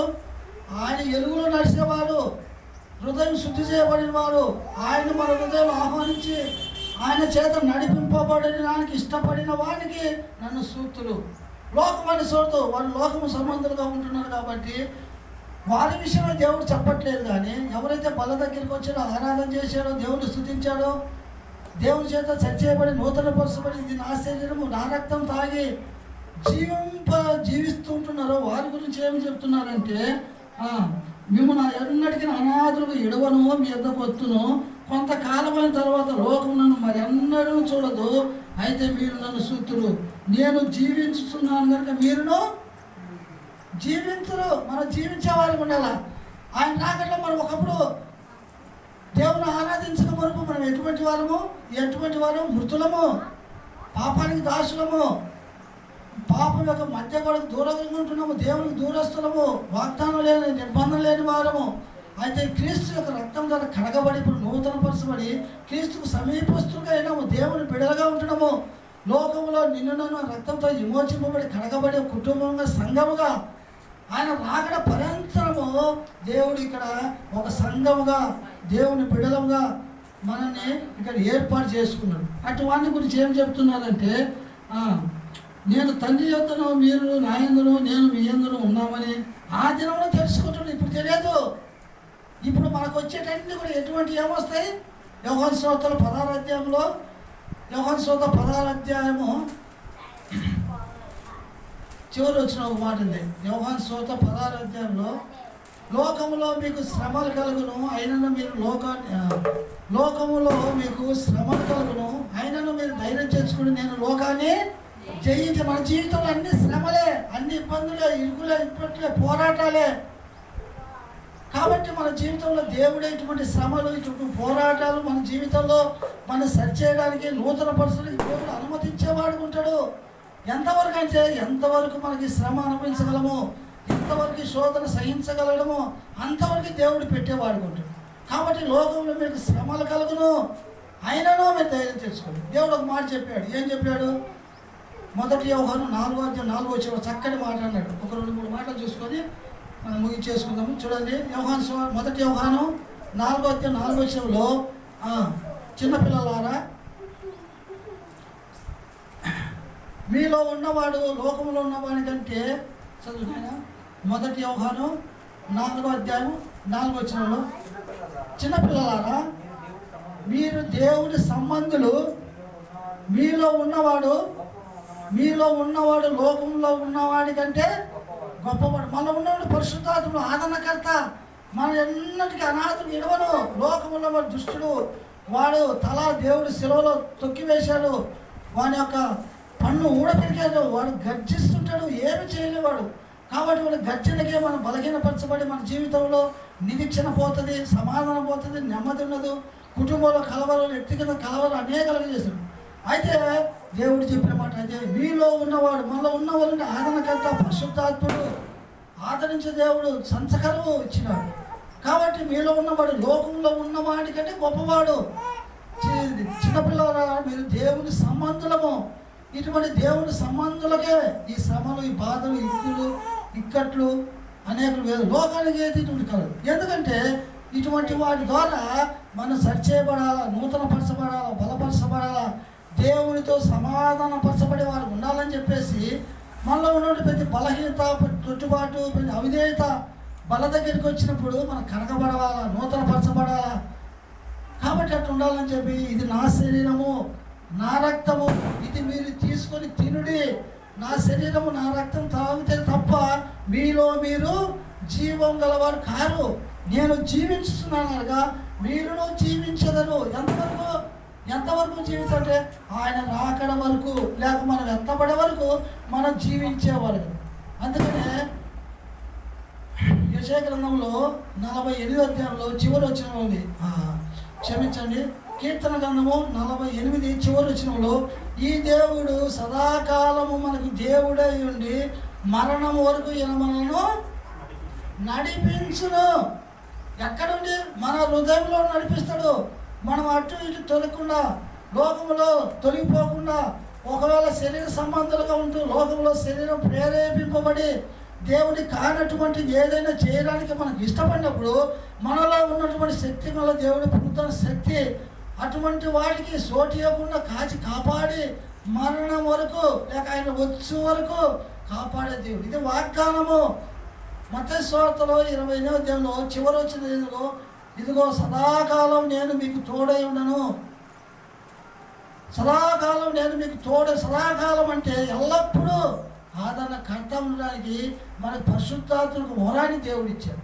కాబట్టి ఈ పరిశుద్ధాత్మక వరం చేత నడిపింపబడాలంటే మనము ఆయన బల దగ్గరికి వచ్చినప్పుడు మనం సరిచేయబడి, మన బలహీనతలు తోడుబడి ప్రతిదీ ఒప్పుకున్నప్పుడే. కీర్తన గ్రంథంలో 16వ అధ్యాయము 3వ వచనంలో ఏముందయా?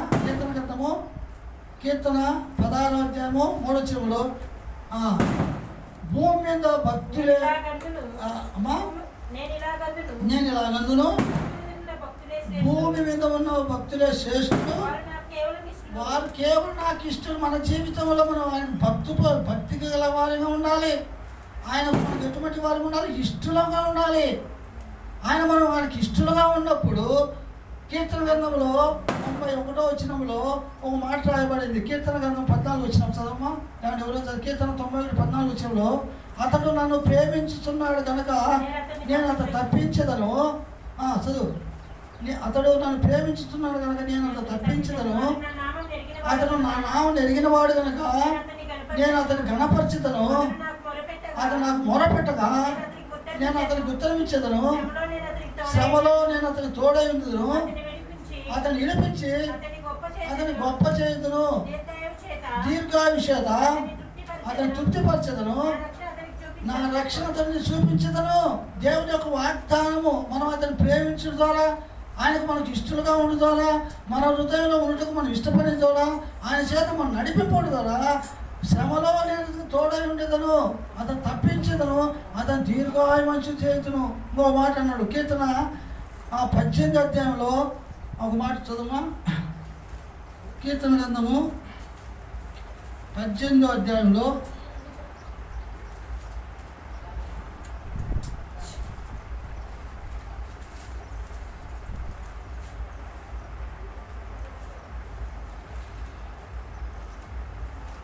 కీర్తన గ్రంథము 18వ అధ్యాయము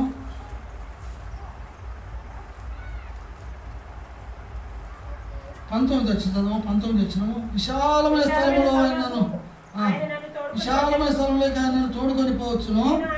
నేను ఆయనకి ఇష్టడను కనుక. కాబట్టి మన జీవితంలో మనం ఆయనకి ఇష్టలుగా ఉంటే లోకములు ఏది మనం ఆవరించినా మనం తప్పించుకునే మార్గాన్ని ఏర్పాటు చేస్తాడు. కాబట్టి ఒకసారి మనం రక్షింపబడడం, నీతిమంతులు అనిపించుకొని దాంతో తృప్తిపడడం కాదు, కానీ మన జీవితంలో ఇంకా దేవుడు మన హృదయంలో చూసినప్పుడు ఆయనకి ఇష్టలుగా ఉండాలా, భక్తులుగా ఉండాలా, ఆయన చేత నడిపింపబడే వారికి ఉండాలంటే ఆయన ఆజ్ఞలకు మనకు లోబడే వారికి ఉండాలి. కాబట్టి అట్లా మనం పుచ్చుకొని తీసుకొని విశ్వసించడం ద్వారా మన జీవితంలో ఏం జరుగుతుందంటే, చూడండి మత్తయి సువార్తలో చాలా మాటలు మన సమయం సాధు, కానీ లూకాసు సువార్త 22వ అధ్యాయంలో, లూకాసు సువార్త 22వ అధ్యాయము 28 వచ్చింది చదవండి. లూకాసు సువార్త 22. నా శోధనలో నాతో కూడా నిలిచి ఉన్నవారు మీరే కనుక నా తండ్రి నాకు రాజ్యము నియమించినట్లుగా నా రాజ్యంలో నా బల్ల యొద్ద అన్నపానములు పుచ్చుకొని సింహాసనం మీద కూర్చుని ఇశ్రాయేలు 12 గోత్రాల వారికి మీరు తీర్పు తీర్చుటకై నేను మీకు రాజ్యమును. కాబట్టి ఈ లోకములో దేవుడు తన బిడ్డలకు ఒక రాజ్యాన్ని నియమించాడు. ఆ రాజ్యం ఎవరంటే నీవు నేనే. ప్రకటన గ్రంథము 1వ అధ్యాయంలో 6వ వచనంలో ఆయన మనల్ని ప్రేమించుచు మన పాపంలో నిలిపించిన వారికి మహిమయో ప్రభావం కలుగుగాక. ఆయన తండ్రికి దేవునికి ఒక రాజ్యముగాను యాజకులుగాను మనను చేశాడు. ఆయన మనల్ని ప్రేమించడే కాదు కానీ, మన పాపలు నిడిపించడే కాదు కానీ, తండ్రికి దేవునికి ఒక రాజ్యముగా యాజకులుగా ఈ లోకంలో నియమించాడు. కాబట్టి తండ్రికి దేవుని రాజ్యంలో మనకు ఒక రాజ్యాన్ని ఏర్పాటు చేస్తున్నాడు. నేను సరిచేయబడి నూతనపరచబడి బలలో యోగ్యంగా పాల్పొందినప్పుడు, మనం దేవునికి ఇష్టలుగా భక్తులుగా ఉన్నప్పుడు మన జీవితంలో మనకు రాజ్యముగా యాజకులుగా ఉంటాడు. చూడండి ఏప్రిల్కి రాసిన పత్రిక 3వ అధ్యాయం 5వ వచనం చదవండి తొందరగా. ఏప్రిల్కి రాసిన పత్రిక 3వ అధ్యాయము 5వ వచనంలో ఒక మాట రాయబడింది. ఆయన రాజ్యం అంటే ఎవరంటే ఏప్రిల్ 3వ అధ్యాయము 5వ వచనం.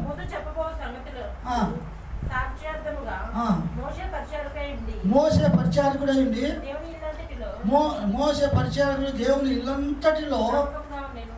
దేవుని ఇల్లంతటిలో నమ్మకముగా ఉండెను. తర్వాత చదువుమా. అయితే క్రీస్తు కుమారుడై ఉండి ఆయన ఇంటి మీద మోస ఏ విధంగా అయితే దేవుని ఇంట్లో నమ్మకంగా ఉన్నాడు, క్రీస్తు కూడా తండ్రి దేవునికి నమ్మకంగా పరిచర్య చేశాడు. ఈ నా కుమారుడు, ఈ యందు నేను ఆనందించను. తండ్రి యొక్క దేవుడు కుమారుని యొక్క ప్రవర్తన బట్టి, తండ్రి చిత్తానికి లోబడి ఏదైతే చేస్తాడో ఆయన బట్టి తండ్రిని దేవుడు ఆనందిస్తూ వచ్చాడు. చదవమా. అయితే ధైర్యమును నిరీక్షణ వల్ల ఉత్సాహమును తుదమట్టుకు స్థిరముగా చేపట్టిన మనమే ఆయన ఇల్లు, ఎవరో కాదు. దేవుని రాజ్యం, దేవుని ఇల్లు అంటే ఏది లోక సంబంధించి కాదు. విమోచింపబడి కడగబడి ఆయన ఆరాధిస్తూ యోగ్యమైనతో బలలో పాల్గొంటే వారే ఆయనే మనమే ఆయన ఇల్లు. అటువంటి ఇంటిలో నివసించడానికి ఇష్టపడుతున్నావు. మీరు నన్ను చూతురు, మీలో ఉందును, లోకము చూడదు. తుతం మట్టు వరకు ధైర్యమును నిరీక్షణ కలిగి ఇల్లు మనమే ఆయన ఇల్లు. కాబట్టి భూమి మీద ఉన్నప్పుడు ఒక రాజ్యమును ఉంటూ ఆయన బల్ల అన్నపానం పుచ్చుకోను మీకే ఆయన మనకు పరలోకములో ఒక రాజ్యాన్ని నియమించింది. ఎటువంటి రాజ్యం? ఆ రాజ్యము చూడండి, ప్రకటనగా మా 2 కొరింథీ 5వ అధ్యాయము ఏ రాజ్యాన్ని నీకు నాకు సిద్ధపరుస్తున్నాడంటే 2 కొరింథీయులకు రాసిన పత్రిక 5వ అధ్యాయము మొదటి నుంచి 2-3 వచ్చిన చదవండి. భూమి మీద మన గుడారమైన ఈ నివాసం శిథిలమైపోయినను చేతి పని కాక దేవుని చేత కట్టబడినది నిత్యమైన నివాసము.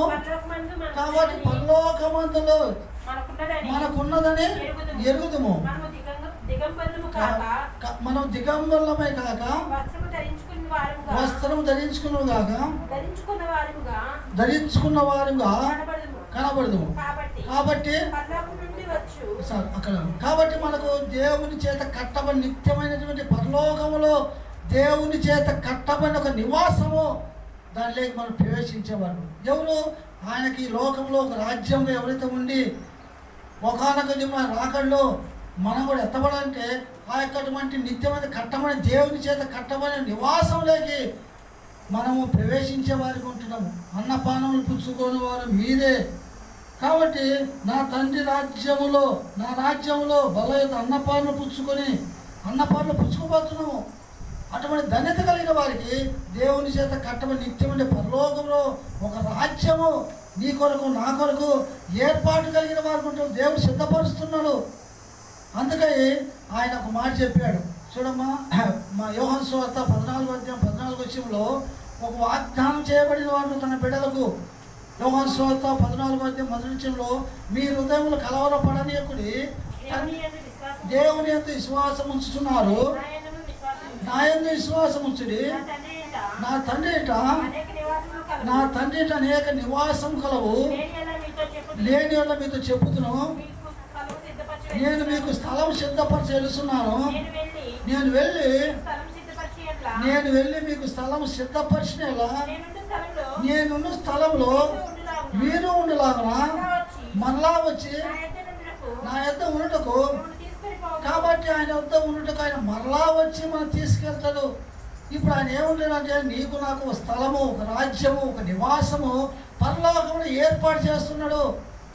మన వ్యక్తిగత జీవితంలో దేవునికి మనం ఎంత ఇష్టలుగా ఉంటామో, భక్తులుగా ఉంటామో, నిరీక్షణ కలిగిన వారిలో సమాధానం కలిగి ఉంటామో, ఆయన రాకడకు ఎదురు చూస్తే ఆయన మన కొరకు ఒక నివాసము, ఆయన చేతితో నీకు నాకు సుందరమైనటువంటి పరలోకములో మేలు బంగారంతో చేత కట్టబడిన ఒక పట్టణాన్ని, ఒక నివాసాన్ని పరలోకంలో ఏర్పాటు చేస్తున్నాడు. ఎవరికంటే అన్నపానములు పుచ్చుకుని మీకే.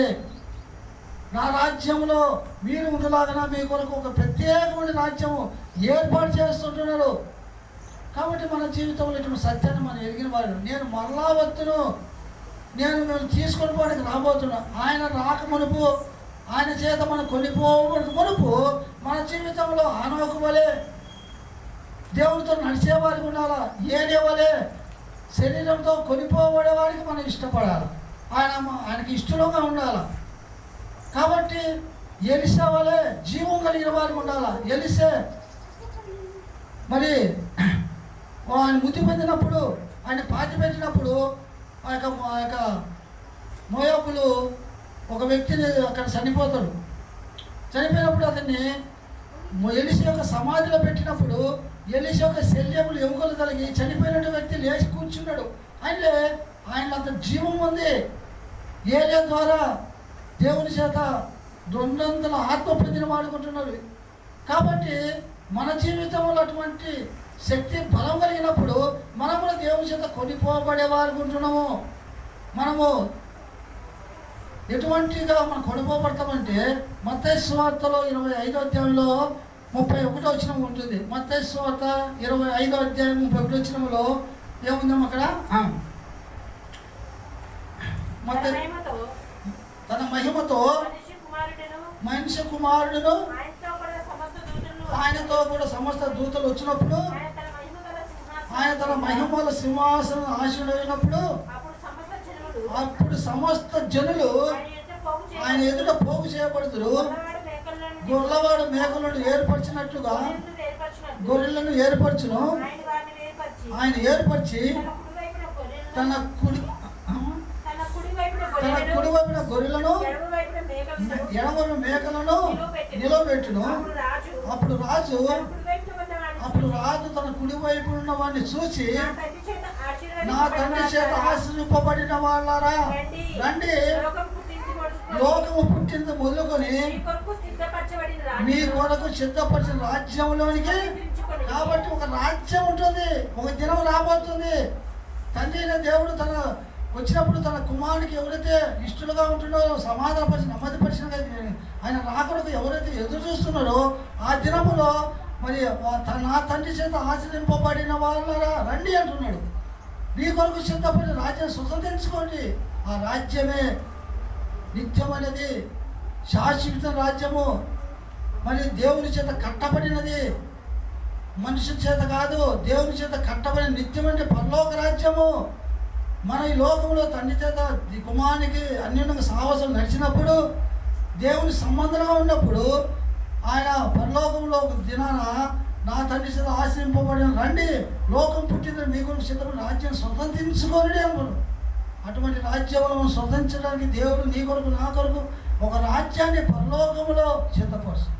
ఆ రాజ్యాన్ని ప్రవేశించాలంటే ఆయన శరీరానికి రక్తానికి సాదృశ్య బలలో యోగ్యమైన రీతిలో మనం ప్రవేశించే వారికి ఉండాలి. అప్పుడు మనకు సంపూర్ణమైన ప్రవేశము నీకు నాకు దొరికేది ఉంటుంది. మన వ్యక్తిగత జీవితంలో దేవుడు మన బలహీనతలు, మన తొట్టుబాట్లు, మన అవిధేయత అన్నీ ఎరిగిన వాడుకుంటున్నాడు. ఆయనకు మరుగైనది ఏది లేదు. కాబట్టి మనం దానిలో పద దగ్గర వచ్చినప్పుడు యోగ్యమైన రీతిలో మనం బలలో ప్రవేశించడానికి ఈ యొక్క ఏర్పాటు దేవుడు మరి దైవజనుడు భక్తి సింగ్ గారి ద్వారా నీకు నాకు ఏర్పాటు చేసింది. ఇటువంటి యొక్క మరి క్రమము ఇటువంటి మరి ఎక్కడా లేదు. మనం నూతనపరచబడాలి, దేవుడికి ఇష్టలుగా ఉండాలని. చూడండి, అట్లా మనం ఉన్నప్పుడు చివరిగా మరి ప్రకటన గ్రంథంలో 21వ అధ్యాయంలో, ప్రకటన గ్రంథము 21వ అధ్యాయము 2వ వచనంలో మాట రాయబడింది. ప్రకటన గ్రంథము 21 2వ వచనంలో ఏముందమ్మా? మరియు నేను నూతనమైన యెరూషలేమును, ఆ పరిశుద్ధ పట్టణమును తన భర్త కొరకు సిద్ధపడి పరలోకమందున్న దేవుని యొద్ద నుండి దిగువచ్చుట చూచితిని. అప్పుడు ఇదిగో దేవుని నివాసము మనుషులతో కూడా ఉన్నది. ఆయన వారితో కాపురముండును, వారు ఆయన ప్రజలై ఉందరు. దేవుడు తానే వారికి దేవుడై ఉండి వారికి తోడై. ఇది వాగ్దానము. దైవజనుడైనటువంటి యోహాను భక్తుడికి తాను దివదర్శనం ఎన్ని చూడగలిగారు. ఒక దినం మనం చూసే అవకాశంలో ఆయన మీలో ఉండును, మీలో ఉండి నడిపించును. నేను జీవిస్తున్నాను కానీ మీరు కూడా ఎవరైతే జీవిస్తూ ఆయన రాకడకు ఎవరైతే ఎదురు చూస్తూ వ్యక్తిగత జీవితంలో బల దగ్గరికి వచ్చినప్పుడు సెట్ చేయబడి ఆయనకి ఇష్టలుగా ఆయన కూడా నిరీక్షించిన వారు ఉంటారు. విశ్వాసంలో పుచ్చుకున్నప్పుడు ఇక్కడ జరగబోయేది ఏంటంటే, ఇదిగో దేవుని నివాసము మనుషులతో కూడా ఉన్నది. ఆయన వారితో కాపురం ఉండును, వారు ఆయన ప్రజలై ఉందురు. దేవుడు తానే వారికి దేవుడై ఉండి వారికి తోడై ఉండును. ఆయన వారి కన్నుల ప్రతి భాష బిందును తుడిచివేయను. మరణం ఇక ఉండదు, దుఃఖమైన ఏడుపైన వేదన ఇక ఉండదు. మొదటి సంగతులు గతించిపోయిన సింహాసనం నుండి వచ్చిన గొప్ప స్వరము చెప్పుట వింటిని. కాబట్టి గొప్ప స్వరము మనం కూడా మన వ్యక్తిగత జీవితంలో అటువంటి దాన్ని పొందబోతున్నాము. ప్రతి కన్నీటి భాష మీద తుడిచివేస్తుంది. దేవుడే మనకు వెలుగుగా ఉంటాడు. ఓ లోకంలో అనేక కష్టాలు, బాధలు, వేదనలు అనుభవించి ఉండొచ్చు. ఆ దినాన వీటన్నిటి ఓర్పు చూడండి. ఇదే ప్రకటన గ్రంథంలో 7వ అధ్యాయం 14వ వచనంలో, ప్రకటన గ్రంథము 7వ అధ్యాయము 14వ వచనంలో చదవండి. అందుకు నేను, అయ్యా నీకే తెలియనగా అతడు ఇలాగ నాతో చెప్పాను, ఈయన మహాశ్రమ నుండి వచ్చిన వారు గొర్రెపిల్ల రక్తంలో తమ వస్త్రములను ఉతుకు చేసుకుని వాడు తెలుపు చేసుకునే వాడు ఎవరయ్యా? ఈ గొప్ప జన సమూహం అంటే సార్వత్రిక సంఘంలో భూలోకం ఉన్నటువంటి మరి ఈ తూర్పు పరమట దక్షిణంలో ఉన్నటువంటి నలుదిక్కుల నుండి యేసుక్రీస్తు యొక్క రక్తంతో కొనబడిన సంఘము, ఒక రాజ్యము, దేవుని కొరకు ఎదురు చూసేవారు, నూతన బలమును పొందినవారు. వీరికి వచ్చే శ్రమలు, వీరికి వచ్చే కష్టాలు అంతా ఇంతకన్నా దేవుని కొరకు కొనబడి ప్రతిష్ఠింపబడిన జనము. వీరు ఎవరంటే మహాశ్రమల నుండి వచ్చిన వారు. వీరు మహాశ్రమ నుండి వచ్చినటువంటి వారు గొర్రెపిల్ల రక్తంలో తమ వస్త్రాలను తెలుపు చేసుకున్నవారు. మనం రక్షింపబడ్డము, మారుమనసు దేవుని బిడ్డలమే. అయితే లోకంలో సాతానుడు మన నీతిని, మన వస్త్రాలన్నీ కూడా మరకలుగా మురికిగా చేసినవాడికి ఎంతో ఇష్టం. మన వెంటనే ఉంటాడు. పాత తలంపులు, పాత ఉద్దేశాలు, పాత నడవలికలను బట్టి ఏయో ఒకటి బట్టి ఈనాడు ఇంకా భయంకరంగా సెల్ ఫోన్లు వచ్చిన ద్వారా చూడాలని దృశ్యాలు, దేవునికి అయిష్టకరమైనటువంటి సూచన ద్వారా మన శరీరం మలినపరచుకుని పరిశుద్ధాత్మను ఎంతో దుఃఖ పెట్టడానికి కారణమవుతుంది. వీటన్నిటి ద్వారా ప్రభు దగ్గరికి వచ్చి క్షమింపబడి, క్షమాపణ పొంది, సత్యబడి, నూతన పరచబడిన వారే. వీరు ఎవరంటే తమ వస్త్రములు తెలుపు చేసుకున్నవారు. మన వస్త్రాలు తెలుపు చేయబడ్డాయి. అయితే అనేక సార్లు ఈ వస్త్రాలు ఏమైతే అంటే మరకలుగా అయిపోతాయి, రకరకాలుగా అయిపోతాయి. నేను మా ఆయన చెప్పాడు, గొప్ప దైవజనుడు విజయవాడలో, అయ్యా మీరు పరిచయం పోయే వాళ్ళకు ఒక తెల్లని సొక్క కొనుక్కోండి, ఆదివారం వచ్చినప్పుడు అది ఉతుక్కొని అది వేసుకుని సారు, కొత్త డ్రెస్ ఏం అవసరం లేదు, మన స్థితి అంతా దేవుడు ఎరిగినప్పుడు. నేను పరిచయం పోకముందు ఆ మాట చెప్పారు. తర్వాత పరిచయం అయిపోయిన తర్వాత డ్యూటీలో ఒక పెన్ను పెట్టుకుంటే ఆ పెన్ను ఉన్న ఒక్క తెల్ల అంతా ఈ ఇంకు ఏదో లీక్ అయిపోయి అంత మరకగా అయిపోయింది. ఎన్నిసార్లు ఉతికినా కానీ అది పోలేదు. అందరూ ఏం చూస్తున్నారు అంటే ఆ మరకనే చూస్తున్నారు. కనుక ఈ లోకంలో సాధారణ మన పైన వేసేటువంటి ఆ యొక్క మరకనే చూస్తాడు. మన బలహీనతలే, మన తొట్టుబాట్లే చూస్తుంటాడు, మన రక్షణ, మన విశ్వాసాన్ని ఇది చూడు. కాబట్టి ఒకనొక దినాన మన సత్యపడి, నూతన పరచబడి, దేవునికి ఇష్టలుగా ఉన్నప్పుడు దేవుడు మన పక్షాన ఏమంటున్నాడే, వీరు మహాశ్రమ నుండి వచ్చిన వారు గొర్రెపిల్ల రక్తంలో తమ వస్త్రములు ఉతుక్కొని వాటిని తెలుపు చేసుకునేవారు. అందువలన వారు దేవుని సింహాసనం ఎదుట నుండి రాత్రింబాబు ఆయన ఆలయంలోనూ ఆయనను సేవించుతూ సింహాసనంతో వాడు తానే తన గుడారం వారి మీద కప్పును.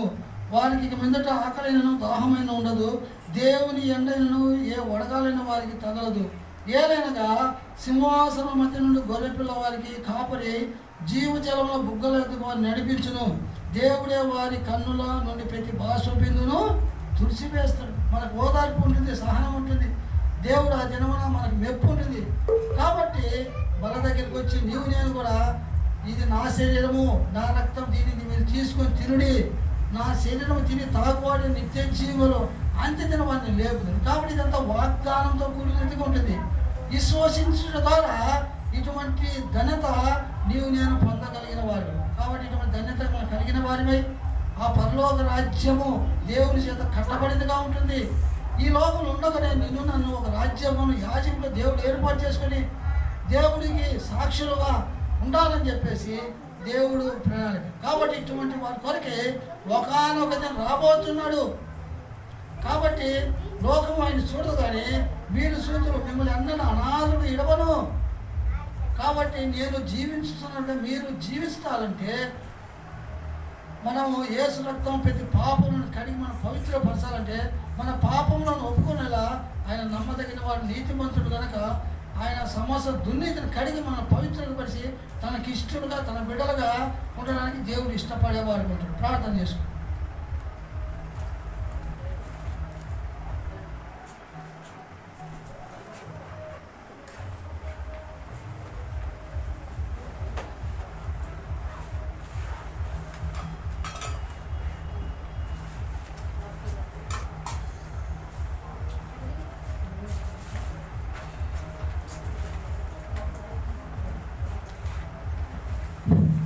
చేసుకుందాం. దేవుని బిడ్డలతో దేవుని వాక్యం ఇంటి వచ్చాము. ఆయన శరీరానికి రక్తానికి సాదృశ్యం బలలో ప్రవేశించడం ద్వారా మనకి ఎటువంటి ఘనత దేవుడు కలిగిన వాడుకుంటాడో, నీ వల్ల నా వల్ల దేవుడికి ఉన్న ప్రణాళిక ఏర్పాటును బట్టి దేవుడు ఈ మాట మాతో మాట్లాడుతూ వచ్చారు. ప్రభువైన యేసు తాను అప్పగింపు రాత్రి ఒక రొట్టె ఎత్తుకుని కృతజ్ఞత చెల్లించి దాన్ని విరిచి ఇది మీ కొరకై ఇడవబడిన నా శరీరము నన్ను జ్ఞాపకం చేసుకుని దీన్ని చేయడం చెప్పాను. దయగల మా పరలోక తండ్రి, జీవన మా ప్రభా, నీ కుమారుడు మా రక్షకుడు అని యేసుక్రీస్తున్నామని బట్టి ఉదయకాల సమయంలో ఈ యొక్క 9వ మాసంలో మొదటి పునరుద్ధాన దినంలో ప్రభా మీరు మాకు అనుకరించిన మాటలు బట్టి స్తోత్రాలు. ఇది నా శరీరము, ఇది మీరు తీసుకొని తినుడి అని చెప్పేసి మీరు దాన్ని ఆశ్రయించి తన శిష్యులకు ఇచ్చిన వారు ఉంటున్నారు. తన శిష్యులకు ఉన్నటువంటి ప్రతి బలహీనతను మీరు ఎరిగిన వారు ఉంటున్నారు. కనుక మా తండ్రి యోహాను సువార్త 13వ అధ్యాయంలో తాను ఈ లోకంలో నుండి తండ్రి యొక్క వెళ్ళవలసిన గడియ వచ్చిన యేసు పస్కా పండుగ ముందుగానే ఎరిగిన వాడే లోకంలో ఉన్న తన వాడిని అంతవరకు ప్రేమించి మీరు అంతవరకు ప్రేమించి వారిని సరిచేసి నూతనపరిచి వారిని పెట్టాలని ఉన్నతమైన ఉద్దేశాన్ని బట్టి ఇస్తుంది. అటువంటి జీవితం మీరు కూడా తండ్రి మమ్మల్ని సరిచేయాలని నూతనపరిచి కడగడానికి మీరు ఇష్టపడిన దేవుడు ఎందుకు ఇస్తుంది. ఈ సమయంలో మీ శరీరానికి సాదృశ్యం ఉన్నటువంటి యొక్క రొట్టెను బట్టి స్తోత్రాలు. ఈ రొట్టెను నూతనపరచండి, పరిశుద్ధపరచండి. నీకు ఇష్టలుగా నీ బిడ్డలుగా తండ్రి మరి నీ శరీరం సాధన బలలో ప్రవేశిస్తుండగా మాకు కావాల్సిన శక్తి బలాన్ని జీవని మాకు దయచేయండి. ఒకనొక దినాన్ని యొక్క రాకడలో నీ ఎదుట ప్రత్యక్ష పరిస్థితికు మీరు జగత్ పునాది వేయబడుకుని క్రీస్తులో మీరు ఏర్పాటు చేసుకుని నీకు కుమారులుగా పరిశుద్ధులుగా నీతిమంతుగా ఉండాలని మీరు మా ఇళ్ళ కలిగించిన విధానం పట్టిస్తారు. అలాగే తండ్రి ఇందులో శక్తి బలాన్ని జీవాన్ని మీరు మా కలుగ చేయమని వందనాలు చేస్తూ పుచ్చుకున్న బిడ్డలను పంచవాన్ని జ్ఞాపకం చేసుకొని యేసు ప్రణామం పెట్టి వేడుకొడుతున్నాం తండ్రి. ఎవరైతే సిద్ధంగా ఉన్నారో అటు వారు మీ కుడి హస్తం చూపించండి, మీ దగ్గరికి రొట్టె తేపడుతుంది.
ఆ ప్రకారమైన భోజనం పెట్టి ఒక పాత్ర ఎత్తుకుని కృతజ్ఞత చెల్లించి ఇది మీ కొరకై చిందింపబడిన నా రక్తం కొత్త నిబంధన నన్ను మీరు జ్ఞాపకం చేసుకుని దీన్ని చేయడం చెప్పాను.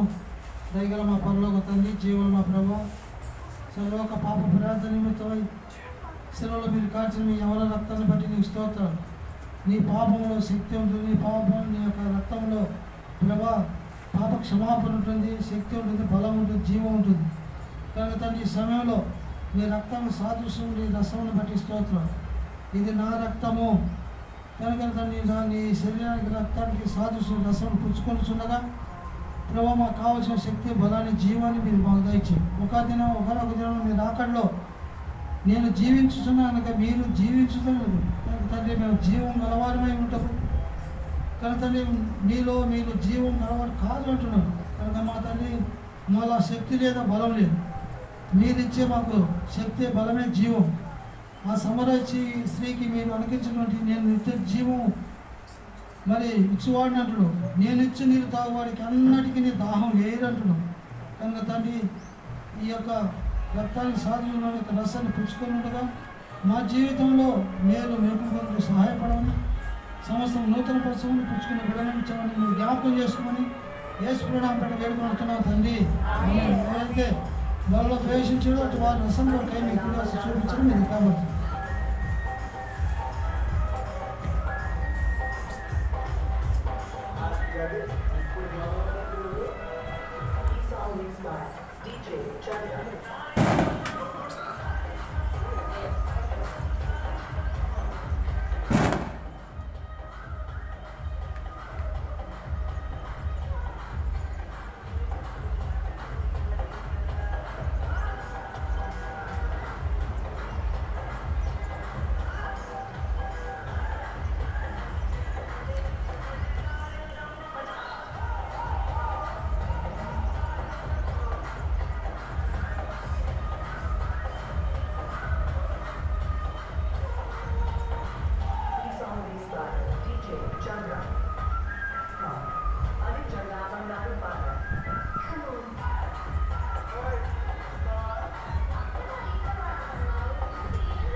తండ్రి జీవనంలో సమయాన్ని బట్టి స్తోత్రాలు. ఇక్కడ సమయంలో మొదటి పునరుద్ధానంలో 9వ సంవత్సరం మీరు మా కలిసి మీ స్తోత్రాలు. కుటుంబంగా, సంఘంగా, వ్యక్తిగతంగా దేవా మీరు మనం ప్రేమించి ఇంతకు సజీవం ఇచ్చిన స్తోత్రం. దీనిలో మా తండ్రి మా పైనటువంటి పాపక రుణపత్రాన్ని మాతో కూడా తీసివేసి మీరు సంపూర్ణంగా చేసి పాపను విడిపించిన దేవుడిని చూస్తాం. ఈ శరీరానికి అర్థం సాధించిన పనులు ప్రవేశించుకుని మీరు మాకు వచ్చిన కృపను భరిస్తుంది. మీరు క్షమాపణ బట్టి ప్రభావ మా మమ్మల్ని సమాధాన పరిస్థితి చేస్తాం. ఈ రాగంలో మేము ఈ ప్రదక్షిణలో అన్నపాలను పుచ్చుకొని మీరే నా సోదరులు ఇచ్చిన వారు మీరే ముఖానంటే తండ్రి దేవునికి ఒక రాజ్యం యాజకుడు ఈ భూమి మీద ఉన్నప్పుడే మీరు మనం ఏర్పాటు చేసుకొస్తున్నారు. లోకంలో ఎవరికి ధన్యత ఈ కుమారుని యేసుక్రీస్తులో మీరు మాకు అనుగ్రహిస్తున్నారు. ఈ గ్రామంలో మీరు ఏర్పాటు చేసుకుంటూ ఈ యొక్క ప్రార్థన మందిరం పట్టిస్తున్నారు, స్థలంలో పట్టిస్తున్నారు, కూలి ఉన్న బిడ్డలను పట్టిస్తున్నారు. లేక తండ్రి కూలి ఉన్న బిడ్డలందరినీ మీరు జ్ఞాపకం చేసుకోండి. వృద్ధపైన బిడ్డలకు కావాల్సిన శక్తి బలం మీరు అనుగ్రహించే మనం మీరు ఆదరించండి, కాల్చి కాపాడి భద్రపరచండి. నేను అన్నడను మిమ్మల్ని అనాథులు ఏడవను, నేను మీ ఎద్దకొత్తును, లోకం నన్ను చూడదు, మీరు నన్ను చూస్తును, నేను మీలో ఉందును, నన్ను నడిపిస్తున్నాను. దగ్గర తండ్రి మీరు మా ఇంట్లో ఉన్నటువంటి ఉద్దేశం ఏర్పాట్లు పెట్టి స్తోత్రం. దాసు తండ్రి ఆయన కుటుంబాన్ని, దాసు వాళ్ళ కుటుంబాన్ని జ్ఞాపం చేసుకోండి, రాధముల కుటుంబాన్ని మీరు జ్ఞాపం చేసుకోండి, స్థలానికి వచ్చిన బిడ్డలు మీరు జ్ఞాపం చేసుకోండి. మోకరించిన బిడ్డలు తండ్రి యవన బిడ్డల కొరకు ప్రార్థిస్తున్న జీవిత భవిష్యత్తులో వారికి కావాల్సినటువంటి సహాయం మీరు అనుగ్రహించండి. ఎవరికైతే ఏమైనా అవసరం అక్కడ కలిగి ఎదురు చూస్తున్నారు ప్రభు, వారి అవసరం అక్కడ మీరు తీర్చండి. వృద్ధాప్యంతో బాధపడడం కావాలి శక్తి బలం, నూతన బలం మీరు వారికి అనుగ్రహించండి. షుగర్, బీపీ, థైరాయిడ్ వ్యాధులతో బాధపడుతున్న వారికి విడుదల మోసం కలిగించండి. ఎవరైతే తండ్రి కుటుంబంలో సమాజం నెమ్మది లేని వారు ఉన్నారో అటువంటి బిడ్డలతో మీరు జ్ఞాపకం చేసుకోండి. సంవత్సరం మేలుకే మీరు జ్ఞాపకం చేసుకోండి. దగ్గర తండ్రి మీ యొక్క ఏర్పాటు ఉద్దేశం ఈ గ్రామంలో బిడ్డల పడడానికి ఉద్దేశం ఏర్పాటు చేసుకోండి. ఇంకా సంఘాన్ని మీరు అభివృద్ధి పరిస్థితి అనేక మంది రాగలటం మీరు కొలుపులు చూపించండి. సమయాన్ని బట్టి నీకు స్తోత్రాలు. ఈ బిడ్డలతో కలిసి నేను కూడా నేను స్తుతించి కనపడి ధన్యత నేను అనుగ్రహిస్తాను. నా పక్షాన మీకు చేసిన ప్రతి మేలు ఉపయోగం పట్టిస్తున్నాను. నేను ఇప్పుడు జ్ఞాపం చేసుకోండి, శ్రావాన్ని జ్ఞాపం చేసుకోండి, గర్భం దయచేయండి. దయచేసి నిధి యొక్క భవిష్యత్తులో ఉద్యోగ విషయంలో మీరు సహాయపడాలి. బిడ్డల కొరకే ప్రార్థిస్తున్నాం. కేసీఆర్ విద్య మా పిల్లల్ని కేసీఆర్ ప్రతాప్ కొరకు వాళ్ళ బిడ్డల నచ్చిన మార్గదర్శకులతో ప్రార్థిస్తున్నాం.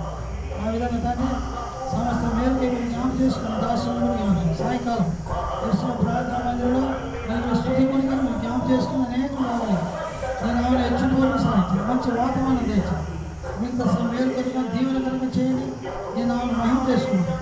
నీ కుమారుడు మా రక్షకుడు ఎస్ ప్రణా అక్కడ వేడుకుంటున్నాను తండ్రి.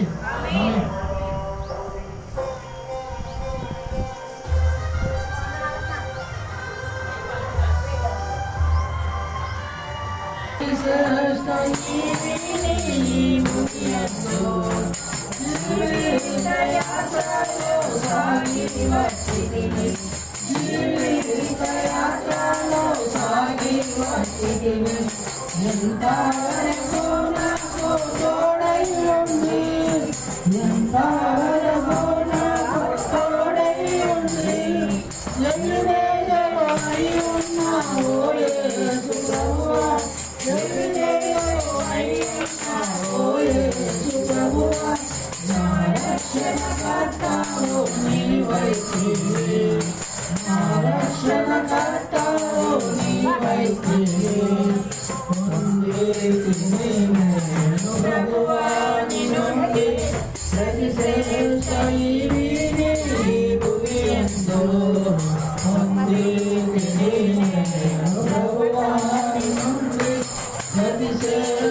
భయమించి నిరాశయందు ప్రభువా బహువా దయ్యంబు నా కొసగితివి బహువా దయ్యంబు నా కొసగితివి పొందితివి ప్రభువాని నుండి ప్రతి శ్రేష్ఠ ఈవిని భూమి అందు పొందితివి ప్రభువాని నుండి ప్రతి శ్రేష్ఠ ఈవిని భూమి అందు. కూర్చోండి.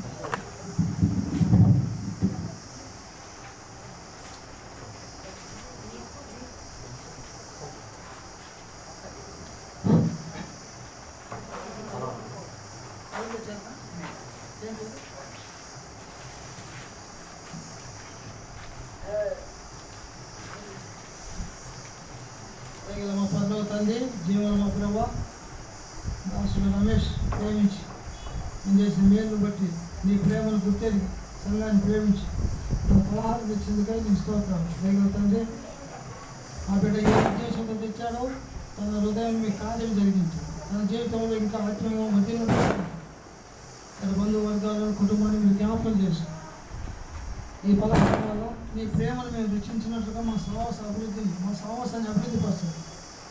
దైవ తండ్రి లేని వారి సహాయం చేయండి. ఈ పలహారం వల్ల కలిగి శక్తి బలాన్ని జీవం నీ సేవ పరిచర్యలో మేము వాడబడలో సహాయం చేయండి. లేని వారిని దయచేయండి. ఈ ఆహార పలహారం పరిశుద్ధపరచడం కృప చూపించండి. సంస్థ మేలుకి మీరు జ్ఞాపకం చేసుకొని ఆ కుటుంబంలో ప్రతిఫలం మీరు దయచేయమని మీ కుమారుడు మా రక్షకుడు యేసు ప్రాణం పెట్టి వేడుకొడుతున్నాం తండ్రి.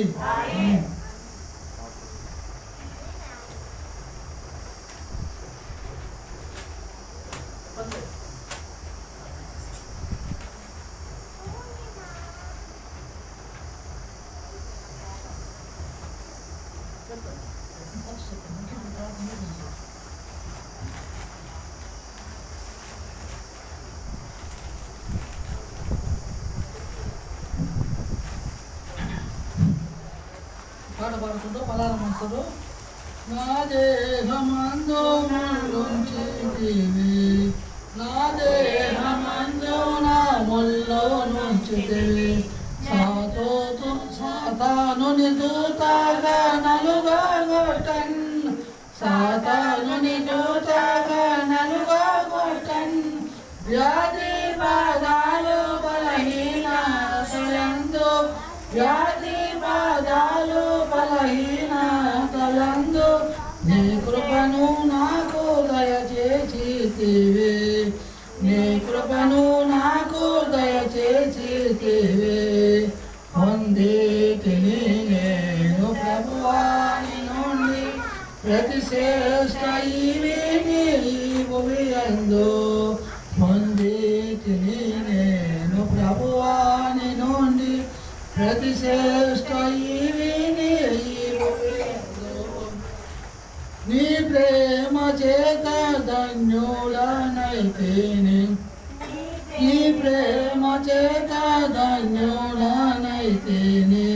కృతజ్ఞతాస్తుతులు చెల్లించదను కృతజ్ఞతాస్తుతులు చెల్లించదను కష్ట పరీక్షలయందు నా ప్రభువా కష్ట పరీక్షలయందు నా ప్రభువా జయ జీవితం నాకు నేర్పించితివి జయ జీవితం నాకు నేర్పించితివి పొందితిని నేను ప్రభువాని నుండి ప్రతి శ్రేష్ఠ ఈవిని భూమి యందు పొందితిని నేను ప్రభువాని నుండి ప్రతి శ్రేష్ఠ ఈవిని భూమి యందు.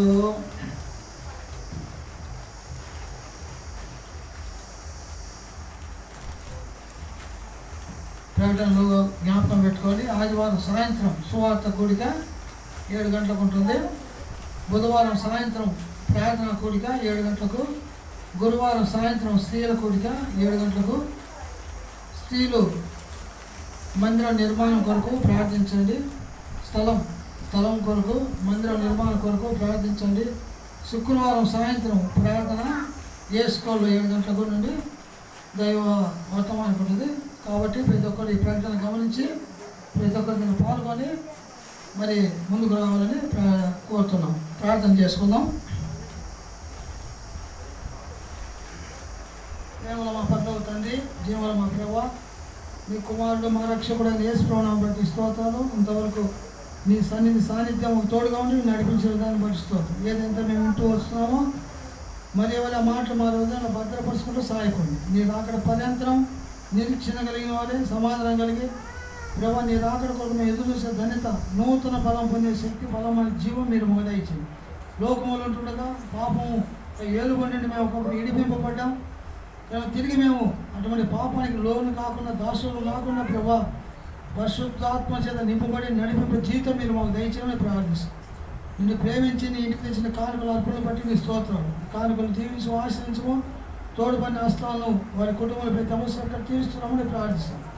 ఈ కానుకలు నీ యొక్క ప్రభావ, నీ యొక్క సేవ పరిచయాలకు వాడబడుతూ సాయం దయచేయండి. సంస్థ మేరకు ఏమైనా జ్ఞాపం చేసుకొని కూడేసిన బిడ్డలందరినీ ఎవరి అవసరం అక్కర్లో ఉన్నారో, ఇంట్లో ఇబ్బందులు ఉన్నారో, చెప్పుకున్న పరిస్థితులు ఉన్నారో ప్రభా మీరు పైనుండి తేలి చూసే దేవుడు, మా తన ఈనాడు మా హృదయాంతరంలో దేవుడు, సమస్యలు ఎరిగిన దేవుడు, సహాయపడే దేవుడు, కనికరించము, కృప చూపించండి. సంఘాన్ని పక్షాన ప్రత్యేకమైన కృప చూపించమని వారి యొక్క స్థలం విషయంలో ఏది అవసరం కలిగినారో మార్గాన్ని సరళం చేయము దేవా. మీరు ఆశ్చర్య కార్యాలు చేయ దేవుడు, అడుగు వాటిని ఊహించి ఆశ్చర్యం దేవుడు. నీ బిడ్డల పక్షాన మీరే కార్యం జరిగించి దేవుడు నమ్మి మేము స్తుతిస్తూ కలపండి. మీ సహాయాన్ని కోరుకోండి. ఇక నీ బిడ్డలు వారి గృహాలు ఎత్తుండగా యేసు వారితో నడిచినందుకు మీరు నడవండి. మీ చిత్తమైతే మన యొక్క సమయంలో మేమంతా కలుసుకొని నిన్ను స్తుతించి కనపరిచే ధన్యత మీరు మాకు దయచేయమని వందనాలు చేస్తూ యేసు ప్రణామ బిడ్డ వేడుకొని అడుగుతున్నాం తండ్రి. ఆమేన్.